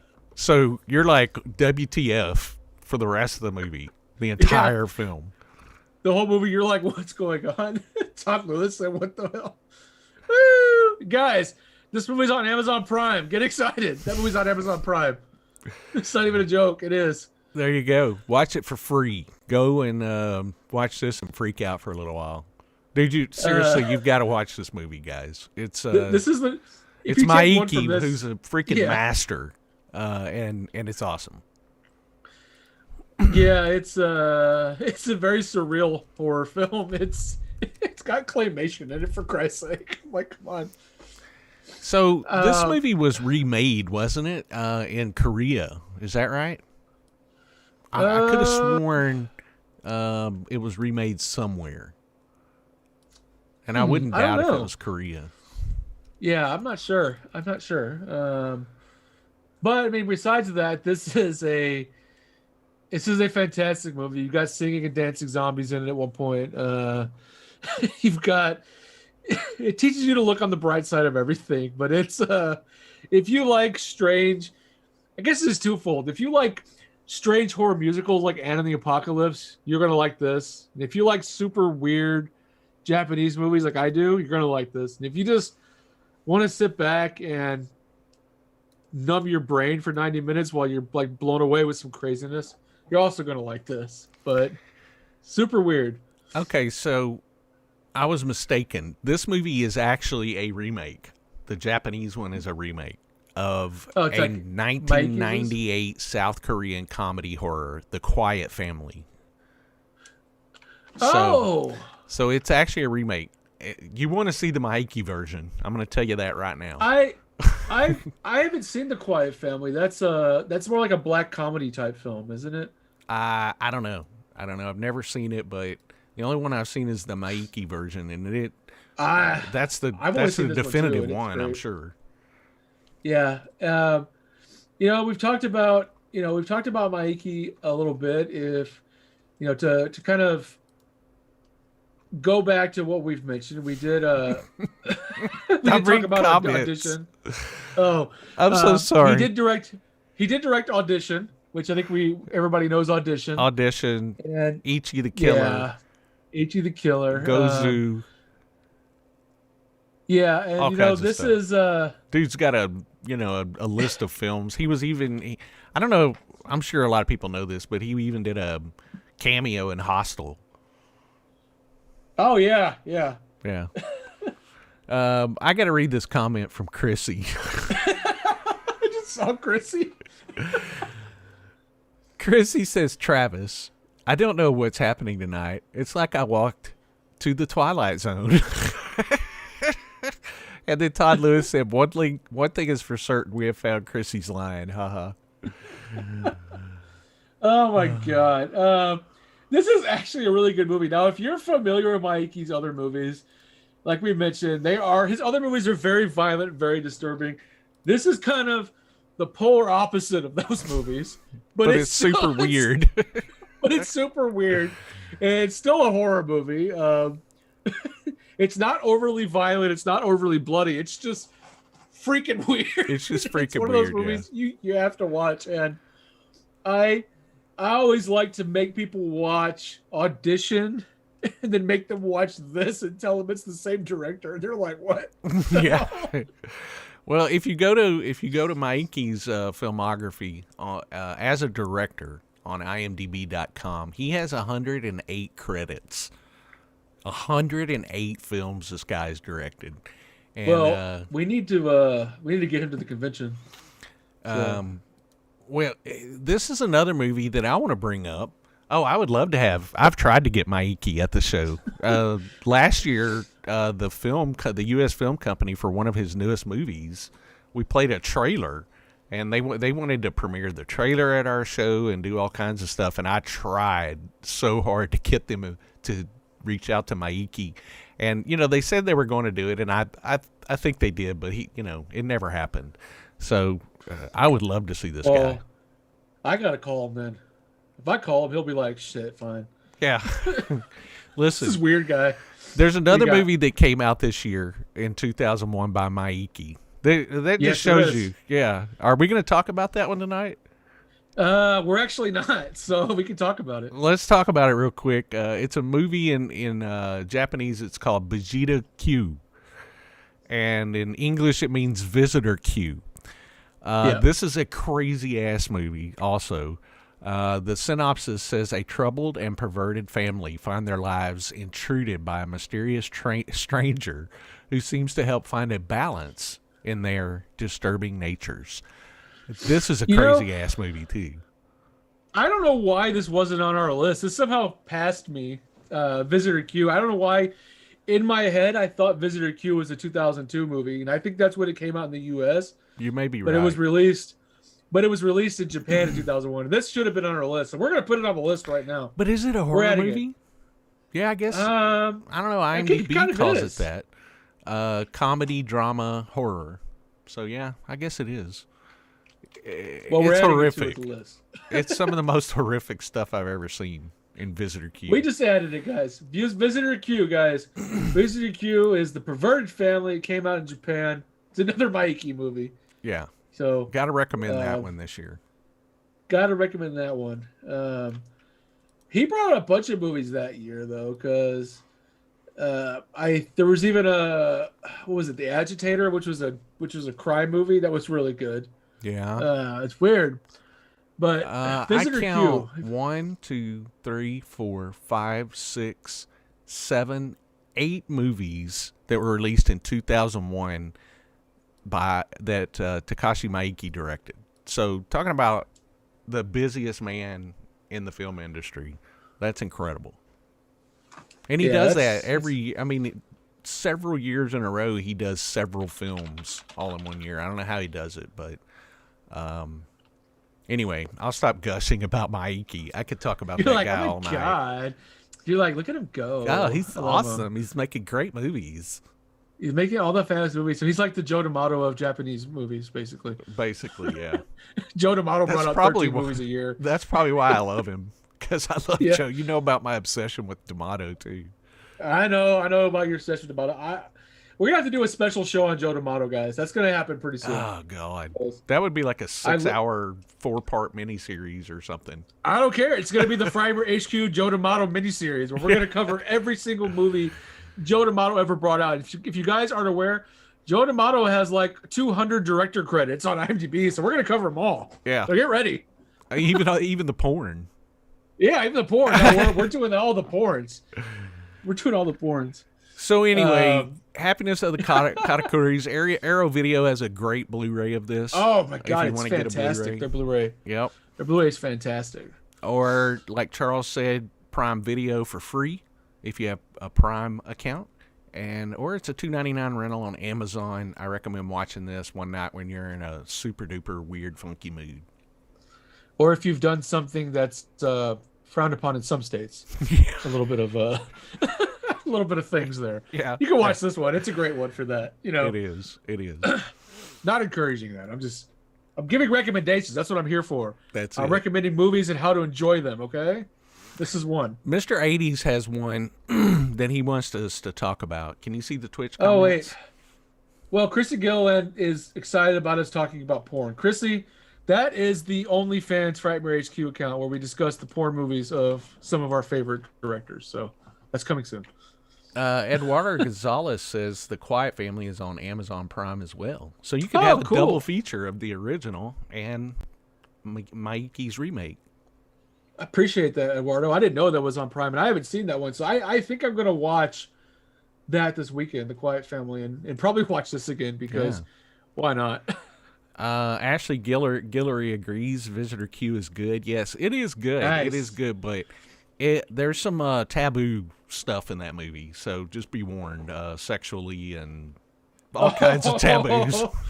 We're not getting to that. Yeah, That's we're not the going to get into after-hour that. show. Yeah. But yeah, check it out. Check it out. I do recommend Visitor Q over Jesus Christ Vampire Hunter, though. Maybe just a little bit. Yeah, Todd Lewis said, no Christ Vampire Hunter for Chrissy, but she's down with the porn. Okay. She's very particular in what she watches. Don't mess around with Chrissy. She knows what she wants to watch. Doesn't want to watch. I didn't know it. At first, I didn't know if Chrissy was saying, I don't want to watch that because it's blasphemous to Jesus Christ. And now I see she's down for porn. So I was wrong. Yeah, no. She's down. Yeah. Todd Lewis said, we've also found out tonight that Chrissy is definitely not boring. Yeah, there you go. I think Chrissy needs to be a special guest on our show. We need to have the Chrissy hour. She comes on and just talks to us about everything. Well, we haven't had Chrissy on as a co-host, so maybe we need to do that one night. Why hasn't Christy been on as a co-host for our I can't speak English anymore. Twitch Prime watch party. Because that's a hard thing to say. A Twitch Prime. I called it a Trime watch party. What's a Trime watch party? I don't know. A Trime watch party. It could be a pitch. Jesus. We could just combine We're gonna start our own. We're gonna start our own variation of services. This is gonna be just like Twitch and Amazon Prime, but it's gonna be called Trime. David Dugas said, "I feel like this is the roast of Chrissy." I don't even feel like it's the roast. I feel like it's the coming out of Chrissy. Like Chrissy's finally opened her shell and she's ready to party. That's what it feels like. That's right. Oh, she doesn't have Prime. Womp womp. Somebody give her your login. Go ahead and do it. Just give it to her. That's worth it. It's gonna be worth it. I forgot to mention that I'm gonna give away a copy of Mad Max on Blu-ray tonight. Ooh. Because I just feel like the state of the world is a good time to enjoy the Mad Max release from Scream Factory, which is actually really good. So, also out of print. I've been throwing these out of print movies at you guys. You know why? Because I'm nasty. Because I love you. Because Charles loves you. Yeah. He loves your inner essence. And I do. I love your inner essence. Do. So you like it? You're so nasty. There's something I want to bring up. Mr. 80s wants us to talk about. Did you see that? Did you see that on Twitch? No. You don't? You can't see it? I haven't seen it. It's on another tab. What do you got? He wants us to talk about something that I didn't see on the list. Oh, what is it? Valentine, the Cupid Killer. It's not on the list. It's not on the list. So we should do that for Mr. 80s since he requested it. Let's talk about the Cupid Killer. Let's talk about the Cupid Killer. All right. I fucking hate that fucking movie. No, I'm just kidding. I'm just joking with you, Mr. 80s. You know what? Well, this movie does get a lot of hate, but I'm thinking, I'm starting to see some people jumping on the Valentine train that really like it. It's starting to be a little more respected than it was when it first came out. Yeah. Well, Valentine's, guys. Valentine's about 5 women who were stalked by an unknown assailant while preparing for Valentine's Day because, that was the holiday that was good to make a movie out of at the time. That's a rated R horror movie that was released in 2001. It was released early 2001, like February or March. Directed by Jamie Blanks. Jamie Blanks is the same director who did Urban Legend, if I'm not mistaken. Also did Urban Legend. Valentine was kind of similar format and style to Urban Legend. Right. And, I didn't add it to the list, and maybe that's on me. I can tell you that I watched Valentine when it came out, and I wasn't the biggest fan, and I have not rewatched it since 2001. So, Valentine is on Amazon Prime. It's available on Prime Video. And for Mr. Hayes, I'm going to go and I'm going to watch this movie this weekend as well. I'm going to rewatch it. Sweet. Just so I can give you a better feeling of my likes or dislikes from it. Now, Yeah. I don't know. You know how I am about slasher flicks. It's a slasher flick. I'm down. Yeah. I'll watch it at least once, right? Yeah. So, I'm with you that it's maybe like one of those ones like 13 Ghosts where it got a lot of shit for a long time. And it seems like it's kind of picked up a bandwagon the last few years. People are it has. kind of toting it as a pretty decent slasher film from the time period. So I remember that I just don't remember. I just wasn't the biggest fan of it. Maybe it just felt too familiar of everything that was out around the time. But I'm always down to rewatch it. And I'm going to give it another watch. Definitely. All right, so we covered one that wasn't on the list, and we do still have 2 more films on the list, though. And then there's several films in the honorable mentions, so don't worry if we're missing one of your favorites. I think we're going to catch it. Let me tell you guys that I think one thing we figured out is 2001 was a pretty damn good year. So, you know what? So far, 2001, it seemed like it was finally shaking off that nasty stink of the 90s. Right? That stank that was happening. Stank of the 90s, man. The 90s was like a pile of shit covered in cheese. It's like the shit pile's big, but there's a little bit of cheese on top that you got to you still want to eat a little bit. You're like, I want to eat it. I don't know about that. I don't know about that, Charles. You know what I'm talking about. I the get shit you. Covered cheese pile, whatever. I don't know if there was any cheese that touched shit at any point, I'm not going to eat it. I like Ashley's description of Valentine. Ashley said Valentine gives her a modern giallo feel. I like that description. That's a good. You know what? I think that Chrissy has. I think that Ashley has maybe touched on a genre that's not discussed a lot, which is modern age giallo films. Interesting. Maybe a future show. But maybe something we could discuss. We might be able to. What you declare, sir? Shiz. Where did the Southern gentleman accent come from? I do declare, y'all. I only want a bathtub gin and tonic, sir. Sir. All right. Charles, you're next. Yeah, this is the one that's a little controversial. This one's a little up in the air. I don't think it is, but go ahead. No, I think it is. Jason Voorhees returns with a new look, a new machete, and the same murderous attitude as he is awakened on the spaceship in the 25th century. Charles. This was first released in Spain, November 9th, 2001. It's the American sci-fi slasher film Jason X, directed by Jim Isaac. And let me tell you guys wait a second. David Dugas typed Jason C earlier. I did that earlier too because C is right next to the damn X, and if you don't get your finger over to the left far enough, you're gonna hit C. I just thought I'd point that out. That's what you tell all the boys. Yeah, so, exactly.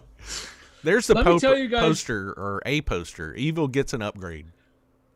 The weird thing about Jason X is it was first released in Spain.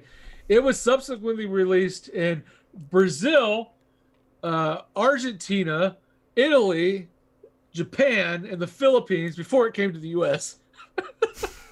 It finally came to the U.S. in summer of 2002.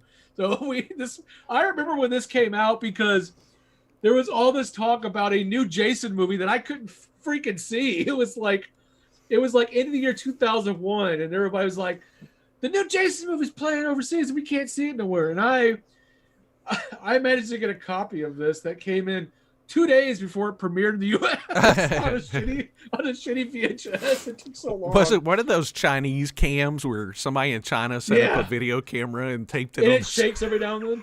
Yeah. If you...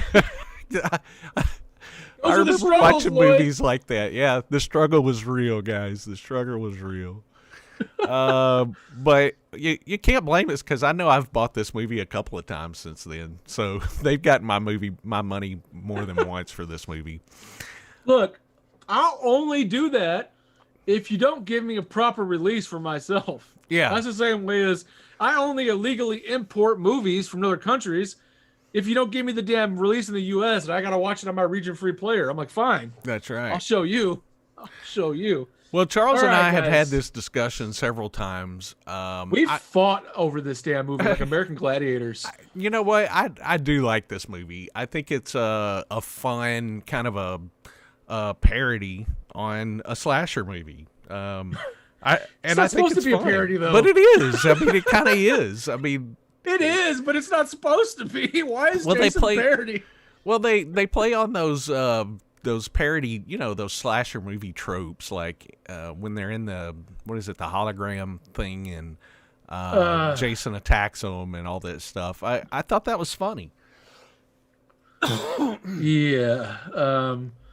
J.D. Smith. And I'm not saying J.D. Smith, DigiArtist, and Hendershot 555 both mentioned the liquid nitrogen scene. That is a cool ass kill. You got to admit that. There's some. Charles is not going to admit it. He's not going to admit it. I'm not going to do it. And I'm going to tell you guys, it's not from lack of trying. I've probably watched this movie 25 times. That's no joke. I've probably seen this movie 25 times. And it's just that because I like the Friday the 13th series. And I'll tell you guys that I watch this series in its entirety at least once every 2 years. That's no joke. I mean, if not more. And But Cronenberg is in it, Charles. I mean, if the movie ended right there, like if the movie ended like when he gets frozen, and that was the whole end of the movie, and it was a short film called Jason Gets Frozen, I'd be like, frozen, Jason. Jason gets frozen. Oh. My God. I enjoy this movie. At this point, who's taking Jason movies seriously anyway? Somebody should have. They really should have. But that happened to all of the famous monsters. There was always a Frankenstein or a Frankenstein, mummy, vampire. All of those parodies of those movies. Just look at this as an official parody. Jason in space. I don't know, but I'm going to tell you guys that I really love. I really love Jason Goes to Hell, and I think there could have been something better done with this damn series than Jason. Jason. I agree, but I just don't mind because they can still come back and make another Friday the 13th movie or whatever, and this won't destroy my experience with it. I'm gonna throw this out there. Instead of him going to space and getting frozen, what if he steps into a time machine?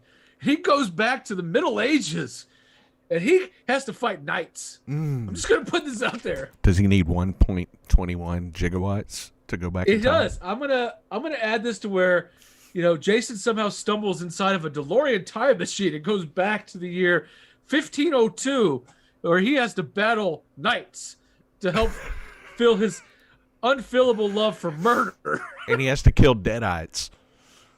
How about that? Yeah, he's gonna kill deadites too, and then somehow he becomes the king of England. He's Jason Voorhees, the king of England. And then Ash has to go back in time and right all the wrongs of that. I can make this. And Snake Plissken's gonna be there too, because why not? Yeah. Ash and Snake Plissken team up to go back in time to defeat Jason Voorhees in the year 1502. This is the greatest movie ever written. I just wrote it. I know. It's awesome. Look at this.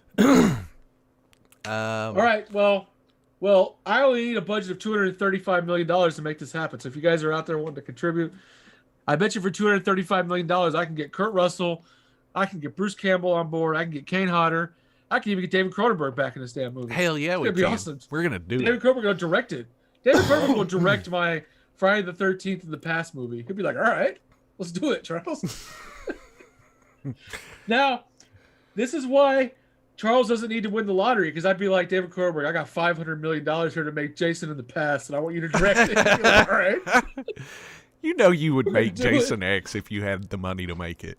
You would have done it. No, I would have made a better sequel to Jason Goes to Hell. It would have been fantastic. There's some great comments. J.D. Smith, DigiArtist, says, why doesn't Jason just go back in time and stop his own sorry ass from drowning? You would think that. You would think that. Leprechaun 4 is the shit. No. No. We're not going to do this. We're not doing this today, guys. I'm the leprechaun. I'm the leprechaun. Which Hellraiser was it in space? I'm the leprechaun. I'm the leprechaun, Lloyd. Where's me gold? Where's me gold? No. I think it's a Bloodline, isn't it? When he's in the space station, Hellraiser Bloodline. I need to go back and watch that. No, you I haven't don't. seen that in forever. No, don't do it. Yeah, I need to. Oh my God, guys, we need a horror space triple feature. We need Leprechaun in space, Jason X, and Hellraiser Bloodline. This is a movie set that needs to be released. This is just waiting to happen. Ooh, the box set. Yeah, the Slashers in Space box set. Oh God. Now, yeah, they're talking guys, about Jason what X, if Jason has to fight off the Leprechaun, and then that was Chrissy Gilliland. Todd Lewis said Jason, Leprechaun, and Pinhead have all gone to space. All right, guys. I think we had Freddy versus Jason. I think Freddy versus Jason versus Ash versus Leprechaun versus Snake Plissken versus the Candyman is what needs to happen now. In space. In space. On Mars. That's right. It needs to be set on Mars. Directed by John Carpenter. All right? We did get Chucky in a futuristic movie not too long ago. Ready Player One. Oh, God. Oh, God. Yeah. Yeah, he popped up on there. So did Freddy Krueger. Yep. Fatty Cougar. Fatty Cougar. Fatty Cougar's in space. Mr. 80s. What about Event Horizon in space? That's funny. We got one more movie, y'all. One more movie. All right, guys. We talked enough about Jason X, but Jason X, if you want it on Blu-ray, it's only on the Shout Factory 16 disc super duper special edition box set, because nobody will buy a single disc of Jason X. Nobody buys them, so they have to put them on the damn box sets. That's why you're getting it. So I don't know about that. I thought there was a Jason X Blu-ray. I'm sure there was. No, there never wasn't. Was. No, by itself I don't or think nothing. So. I don't think so. Oh, what a shame! I'm familiar with. What a shame. All right. So anyway, there you go. Go out and buy Jason X. It's awesome. Yeah, sure it is. If you guys want a copy of it, I got one in the box set over here. It's got your name written all over it. Yeah, you can just. Charles doesn't even mind breaking up the box set. I don't care. He doesn't care. I've got 2 discs because they sent me a replacement disc. So there you I'm go. gonna watch either of them. All right, guys. The very last movie. Great, it is the very last movie on our list.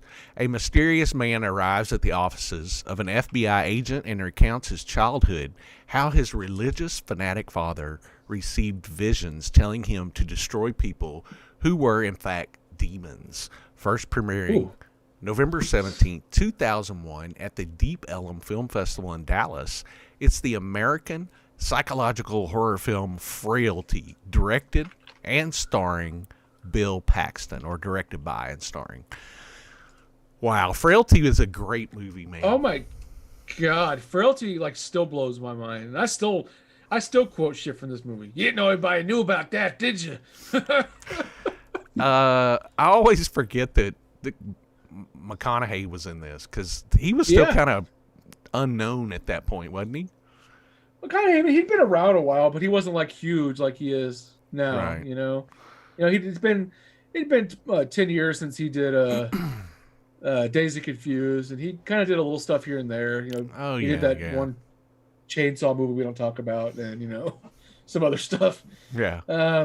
But Bill Paxton, I always felt this movie was so underrated. Like, this should have been nominated for like awards. I mean, this movie was so well directed, so well shot. This shows you how fantastic of a director Bill Paxton was. He was. And this also had Powers Booth in it, which I love Powers Booth. Rest in peace to him as well. He died, 3 or 4 years ago? He did, yeah. He died about 3 or 4 years ago. And of course, we've lost Bill Paxton too, which is sad. And these are both Texas boys. Bill Paxton is a Fort Worth boy. And Powers Booth, according to IMDb, here it is, Snyder, Texas was where he was born. And he studied acting via a fellowship at SMU, Southern Methodist University. And even McConaughey was a Texas boy too. I know that. So a lot of Texas people in this. This movie took place in Texas, didn't it? It was actually set in Texas, I believe. Oh, talking about Frailty still? Yeah. Frailty was based in Texas, and it wasn't filmed in Texas though. I don't believe it was filmed in California, because that's where everything is filmed. But of course. McConaughey is Paxton is a great director. He only directed 2 movies. He directed this, and there was a biographical movie he did about a golf player. I can't remember the name of it, but it was pretty good. And I always felt like he should have directed more. I love Bill Paxton. I know you tried to get him for the convention a bunch of times too. Several times, yeah. I ran into him at a film festival one time. He was just walking around, and I was walking to, I think it was AFI or something, and I was walking to a screen, and I saw him come out walking, and I just looked at him. I went, "Hey, how are you?" And he was so nice. He went, "Hi, how are you?" And waved at me and everything. Just a real nice dude. That's awesome. Yeah, I met him once too. Kind of the same scenario. There was a film festival in Fort Worth, and he was there. I basically just said hi and shook his hand, and he went inside. That's kind of my extent. Yeah. That was the same night that I said hi to Bill Paxton, and he went inside. I was like, "Oh man," he went inside. I turned around, and Harry Dean Stanton was behind me, and I was like, "What the hell's going on with my life?" And nobody was talking to Harry Dean Stanton. He was just kind of there, like, I was like, "It's Harry Dean Stanton. Like, what's going on? We got 2 alien people here. Isn't that awesome?" Like, Jesus. Mr. 80 said, "Are you guys going to do Club Dread when the year that it came out, because Bill Paxton is funny?" Hell yeah, I love Club Dread. I like that movie. We do Club Dread. Hell yeah. That's a slasher flick, right? Yeah, I'll put it in there. There you go. If you guys haven't seen Frailty, man, really recommend checking out. The story is so unique and so well written, and it's very thought-provoking. It's very disturbing. Like, you see the psychological change of this family, like how it starts and what happens with this family. And if you've never seen it, the first time you watch it is the best, because you're so questioning so much stuff that's going on that's not answered till the end, and you're still not 100% answered. You think you've got an answer, but then you start thinking more about it. And you're like, well, is it not? You're like, what's going on with this? And it's definitely it's masterfully done. How's that? It's masterfully done, and I'll tell you that this is I love every movie on our list, but I'm gonna go on a long stand here and say Frailty is my favorite movie of 2001. It really is. Yeah, I can see that. I don't know. There was a lot of great movies, but Frailty's fantastic. It's a great movie. This is even accounting for Pulse and Devil's Backbone, which are fantastic movies. But I think Frailty is my favorite movie. In my opinion, the best movie of 2001, the best horror movie of 2001 is Frailty. That's my pick. There you go. I think I can agree with you. I really do. That was a great year for horror movies, though. Overall, it was a great year. Lots of great movies. We covered 14 films just now, everybody. and some others. And some others. We squoze in a couple of other flicks on there. And now we have an honorable mention video. Stick around after that, though, because Charles has something to give away. And that is the out-of-print Mad Max Blu-ray with a slipcover. Oh, yeah. It's got that mint slippy dip in there, guys. Slip. It's got a mint slip. It's mint. It's sealed. It's sealed. It's got a near mint slip. We'll say that. There we go. It's sealed, though. All right. Well, let's go ahead and roll that honorable mention and see what's going on in the other movies that we did not mention. Here we go. Yeah, even the honorable mentions were good. Oh, yeah. They can still hear us, Charles. It's just, it fills up the screen. Shit, I bet it does, stud. Brotherhood of the Wolf. It's a crazy good movie. That's a crazy movie, too. Chrissy's still on fire tonight. She said, my God, mint slip is my new phrase. Do you know where I get that? Mint slip. I get it on, if you go and you read the Blu-ray forums. Well, I'll tell you in a minute. Let's watch this. Yeah. I don't know, but Chrissy, your new nickname is Mint Slip. Chrissy. Mint Slip. Slip. Kill it. You're not going to see the Mint Slip. From hell. You want the mint slip, baby? I want you want to feel that mint? Huh? Mint. What if I told you it was a... What would you do for a Klondike mint slip? Huh?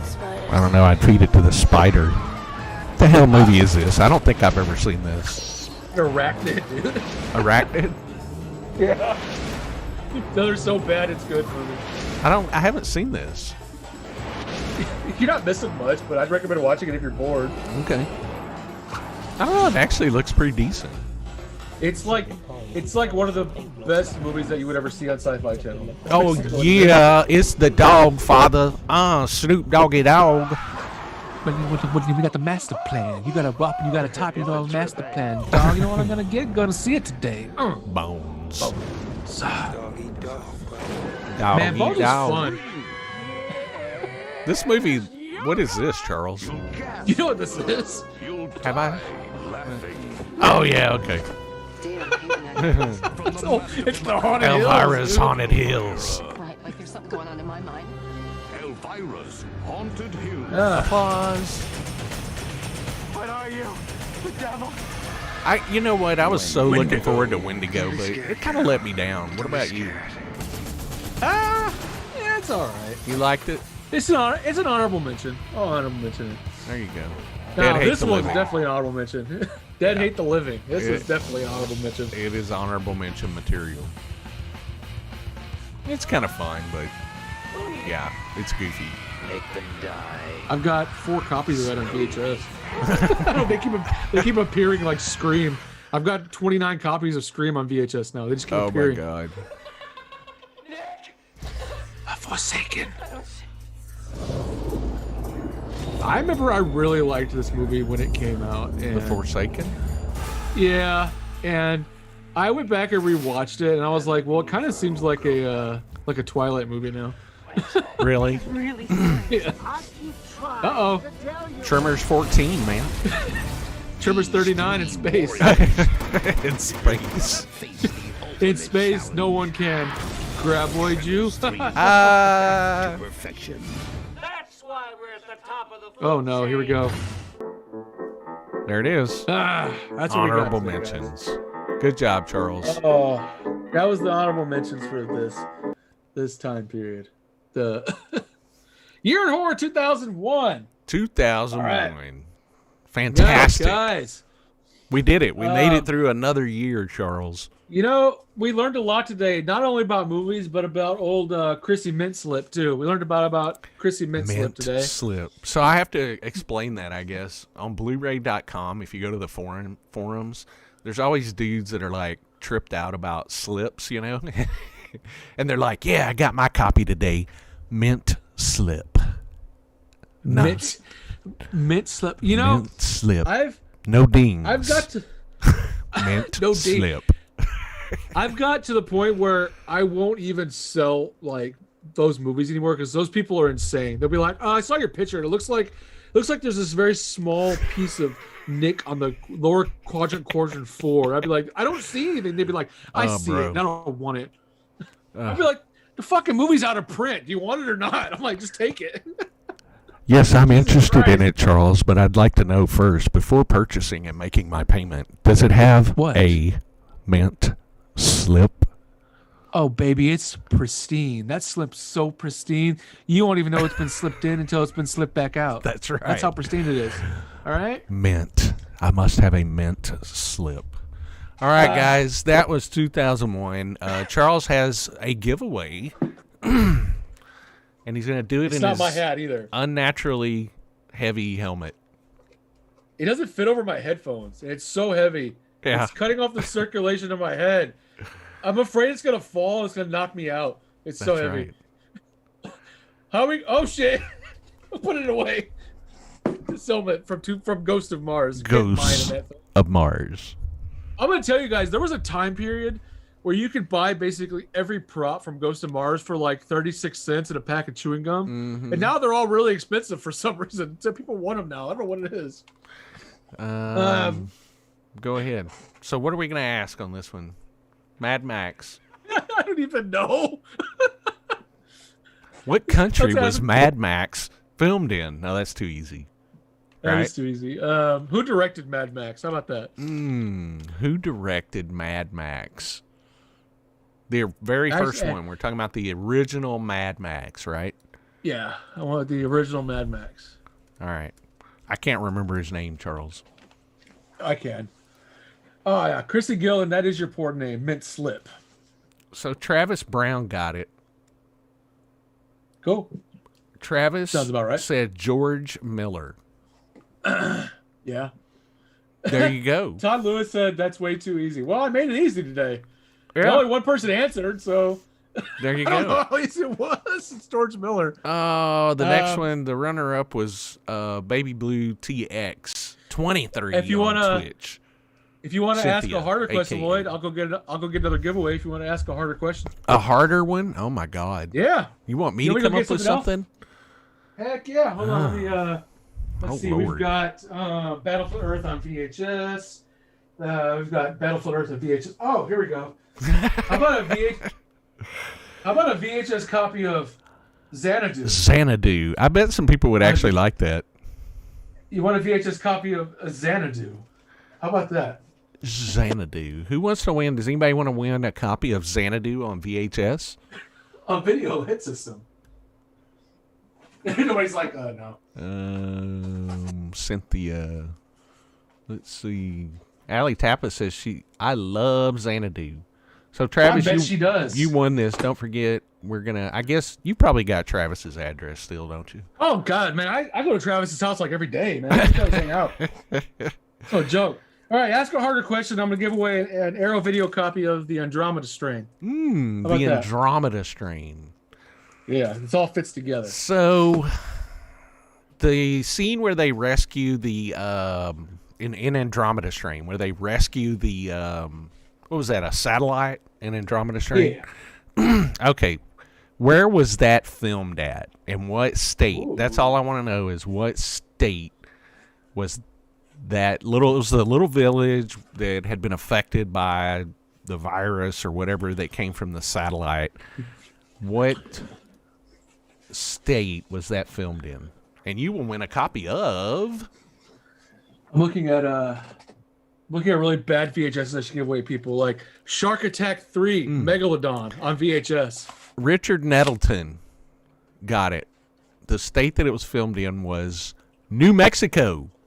All right, Richard. Richard wins a lot. That's right.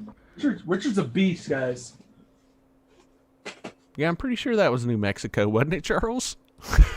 Yeah, I was New Mexico. Okay. I started second guessing myself for a second. Wait, Eduardo Gonzalez says you already asked that question. When? Even Travis said, I remember this question being asked in a previous stream. Oh. It must have been a long time ago, though, like last year or something.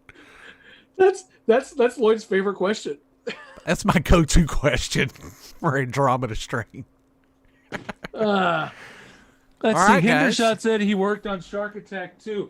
I don't have Shark Attack 2. All I've got is Shark Attack 3 Megalodon on VHS. Boom. All right, guys. So we got a lot of stuff coming up. A lot of stuff. So I think we should fill them in. First off, this Saturday at 2 p.m., we've got filmmaker Joe Grisafi. What'd you read? Sorry. Todd Lewis just said that question was so 2020, Lloyd.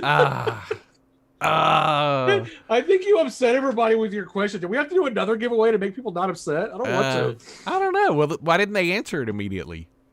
I don't know. I still got a copy of Xanadu on VHS. It's got your name written all over it. That's okay. Let's save it for next time. You know what? It's just a mint slip, like Chrissy Gilliland said. Mint it's just a mint slip. That is a mint slip. Both of them. Well, look, guys, join in next week, and we'll do more giveaways. And we're going to ask the same exact questions we asked this week. We're just going to ask them next week. We're just going to ask the same questions over and over. That's totally what I'm going to do next week, too.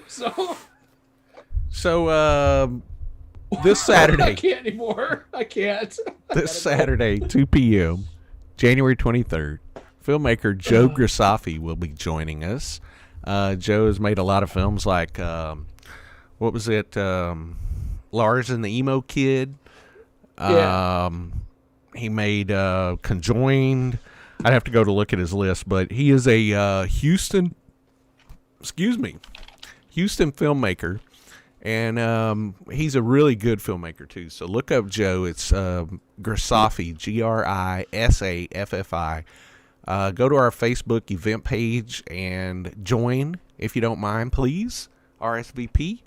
And join us this Saturday. And then tell them what we're doing Saturday night. Man, Saturday night we've got a Twitch Prime watch party of My Bloody Valentine. Ooh. That is right. As chosen by our viewer of the week. Who's our viewer of the week, Lloyd? Tom, right? Is it Tom? You're just making up names now. You're like, it's Tom. It's some guy named Tom. No, isn't it Tom? Isn't his name Tom Backman? That's what I remember. Tom Backman. I'm just being mean to you. It's okay. It's all right. Everybody does that to me. Why am I so mean to you, Lloyd? It's Tom Backman's one of our viewers, and we do our Twitch Prime watch party every week. He's gonna join us on Saturday at 7:00 while we do a nice viewing of My Bloody Valentine. It's gonna be bloody, and everybody got to get their Halloween or get their Valentine's Day candy ready. I'm gonna get me some candy. Get ready to party. That is right. The Bloody Valentine we're watching is the 80s, the original. We're not watching the we're watching remake.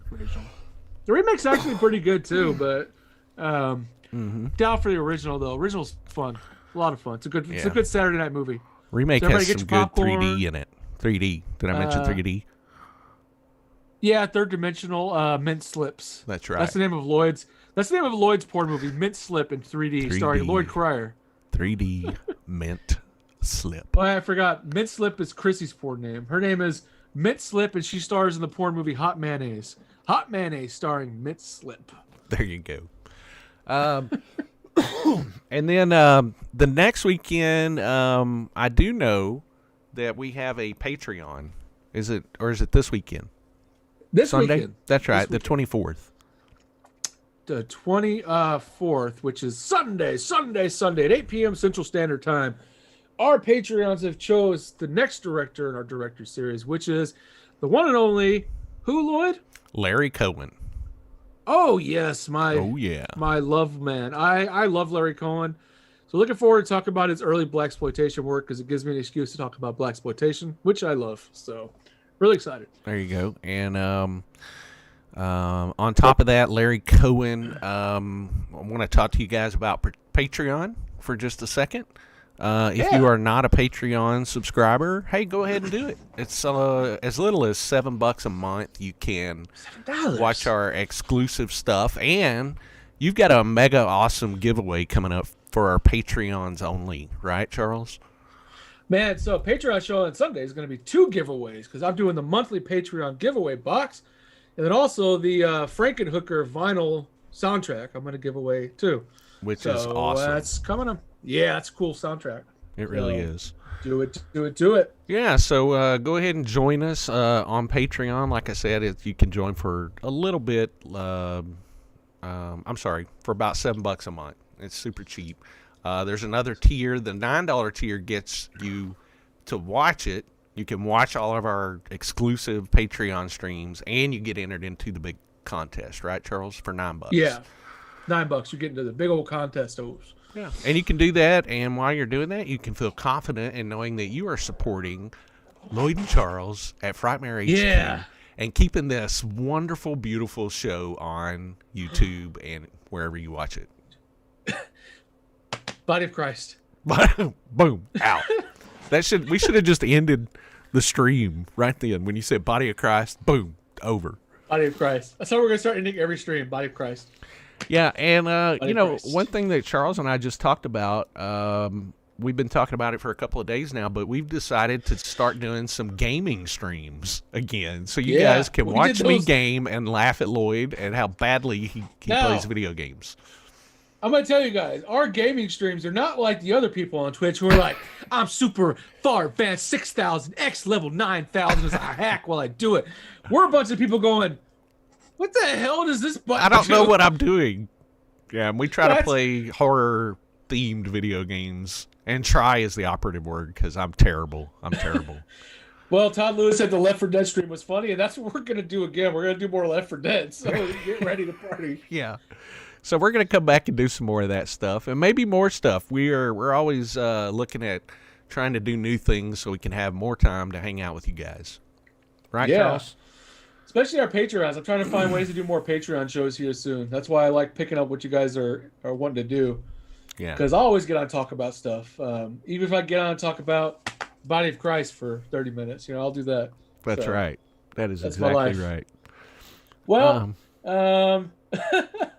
Todd Lewis says he was so frustrated with us as he ruled at that game. I'm terrible. I'm terrible at video games. So Look, if you'd like to see somebody that can't play video games and laugh at me the whole show, that's me for sure. It's not Charles. I'm pointing. You guys can't see my finger. It's me. It's all me, baby. I want to rub your head. Well, guys, I'm going to figure you.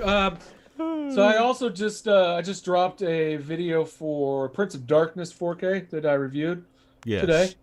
That's a cool box set. So if you haven't watched that, it's a great video. It's fun. It's fun to watch.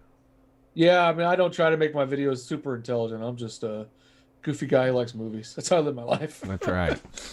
So go and check that out on our YouTube channel. Prince of Darkness box set opening, and then Charles talks about what's on it and shows you the packaging. It's a really cool looking box set. Yeah, it's pretty cool. It's right over there. I can see it. Yeah, it's pretty cool. It's a great transfer, so definitely cool one to check out if you haven't seen it or want to see what's in those box sets. So should have more of those coming soon. Trying to get more of those. There will be a They Live one coming whenever they decide to actually ship me my They Live, which should have already been here. What are you going to do? That's right. Well, that's it, though. We got They Live Wednesday coming out, too, and we're going to do that later. Yeah. Charles that's going to be the next one I'm going to do is They Live. Still waiting for them to ship it, though, if they would ever ship it. So... All right. Well, guys, thank you very much for joining us tonight. We had a blast, as always. That was super fun. We appreciate you guys interacting with us as well. It's always good chatting with y'all and seeing your comments. Be sure and go down to the bottom of your YouTube screen and click a thumbs up button as much as you can. And click it and share this too when we're done. If you have any pages or forums you're on, or people who actually like these movies like we all do, share it over there. We'd like everybody to join us, and you know, we love later viewers, if people stumble upon us, but man, we really love when you guys are on live with us, so we really appreciate that. I love, as you can see, our wonderful conversations tonight about mint slips and whatever the hell else we were talking about. Yeah, whatever that makes it worth it. So that's right. All right, guys. Well, I think we're going to go ahead and sign off. Once again, thank you all. We had a great time. We will do this again Saturday, 2 p.m. Central. Peace out. Yeah. And everybody have a good one. We'll see y'all soon. Love you guys.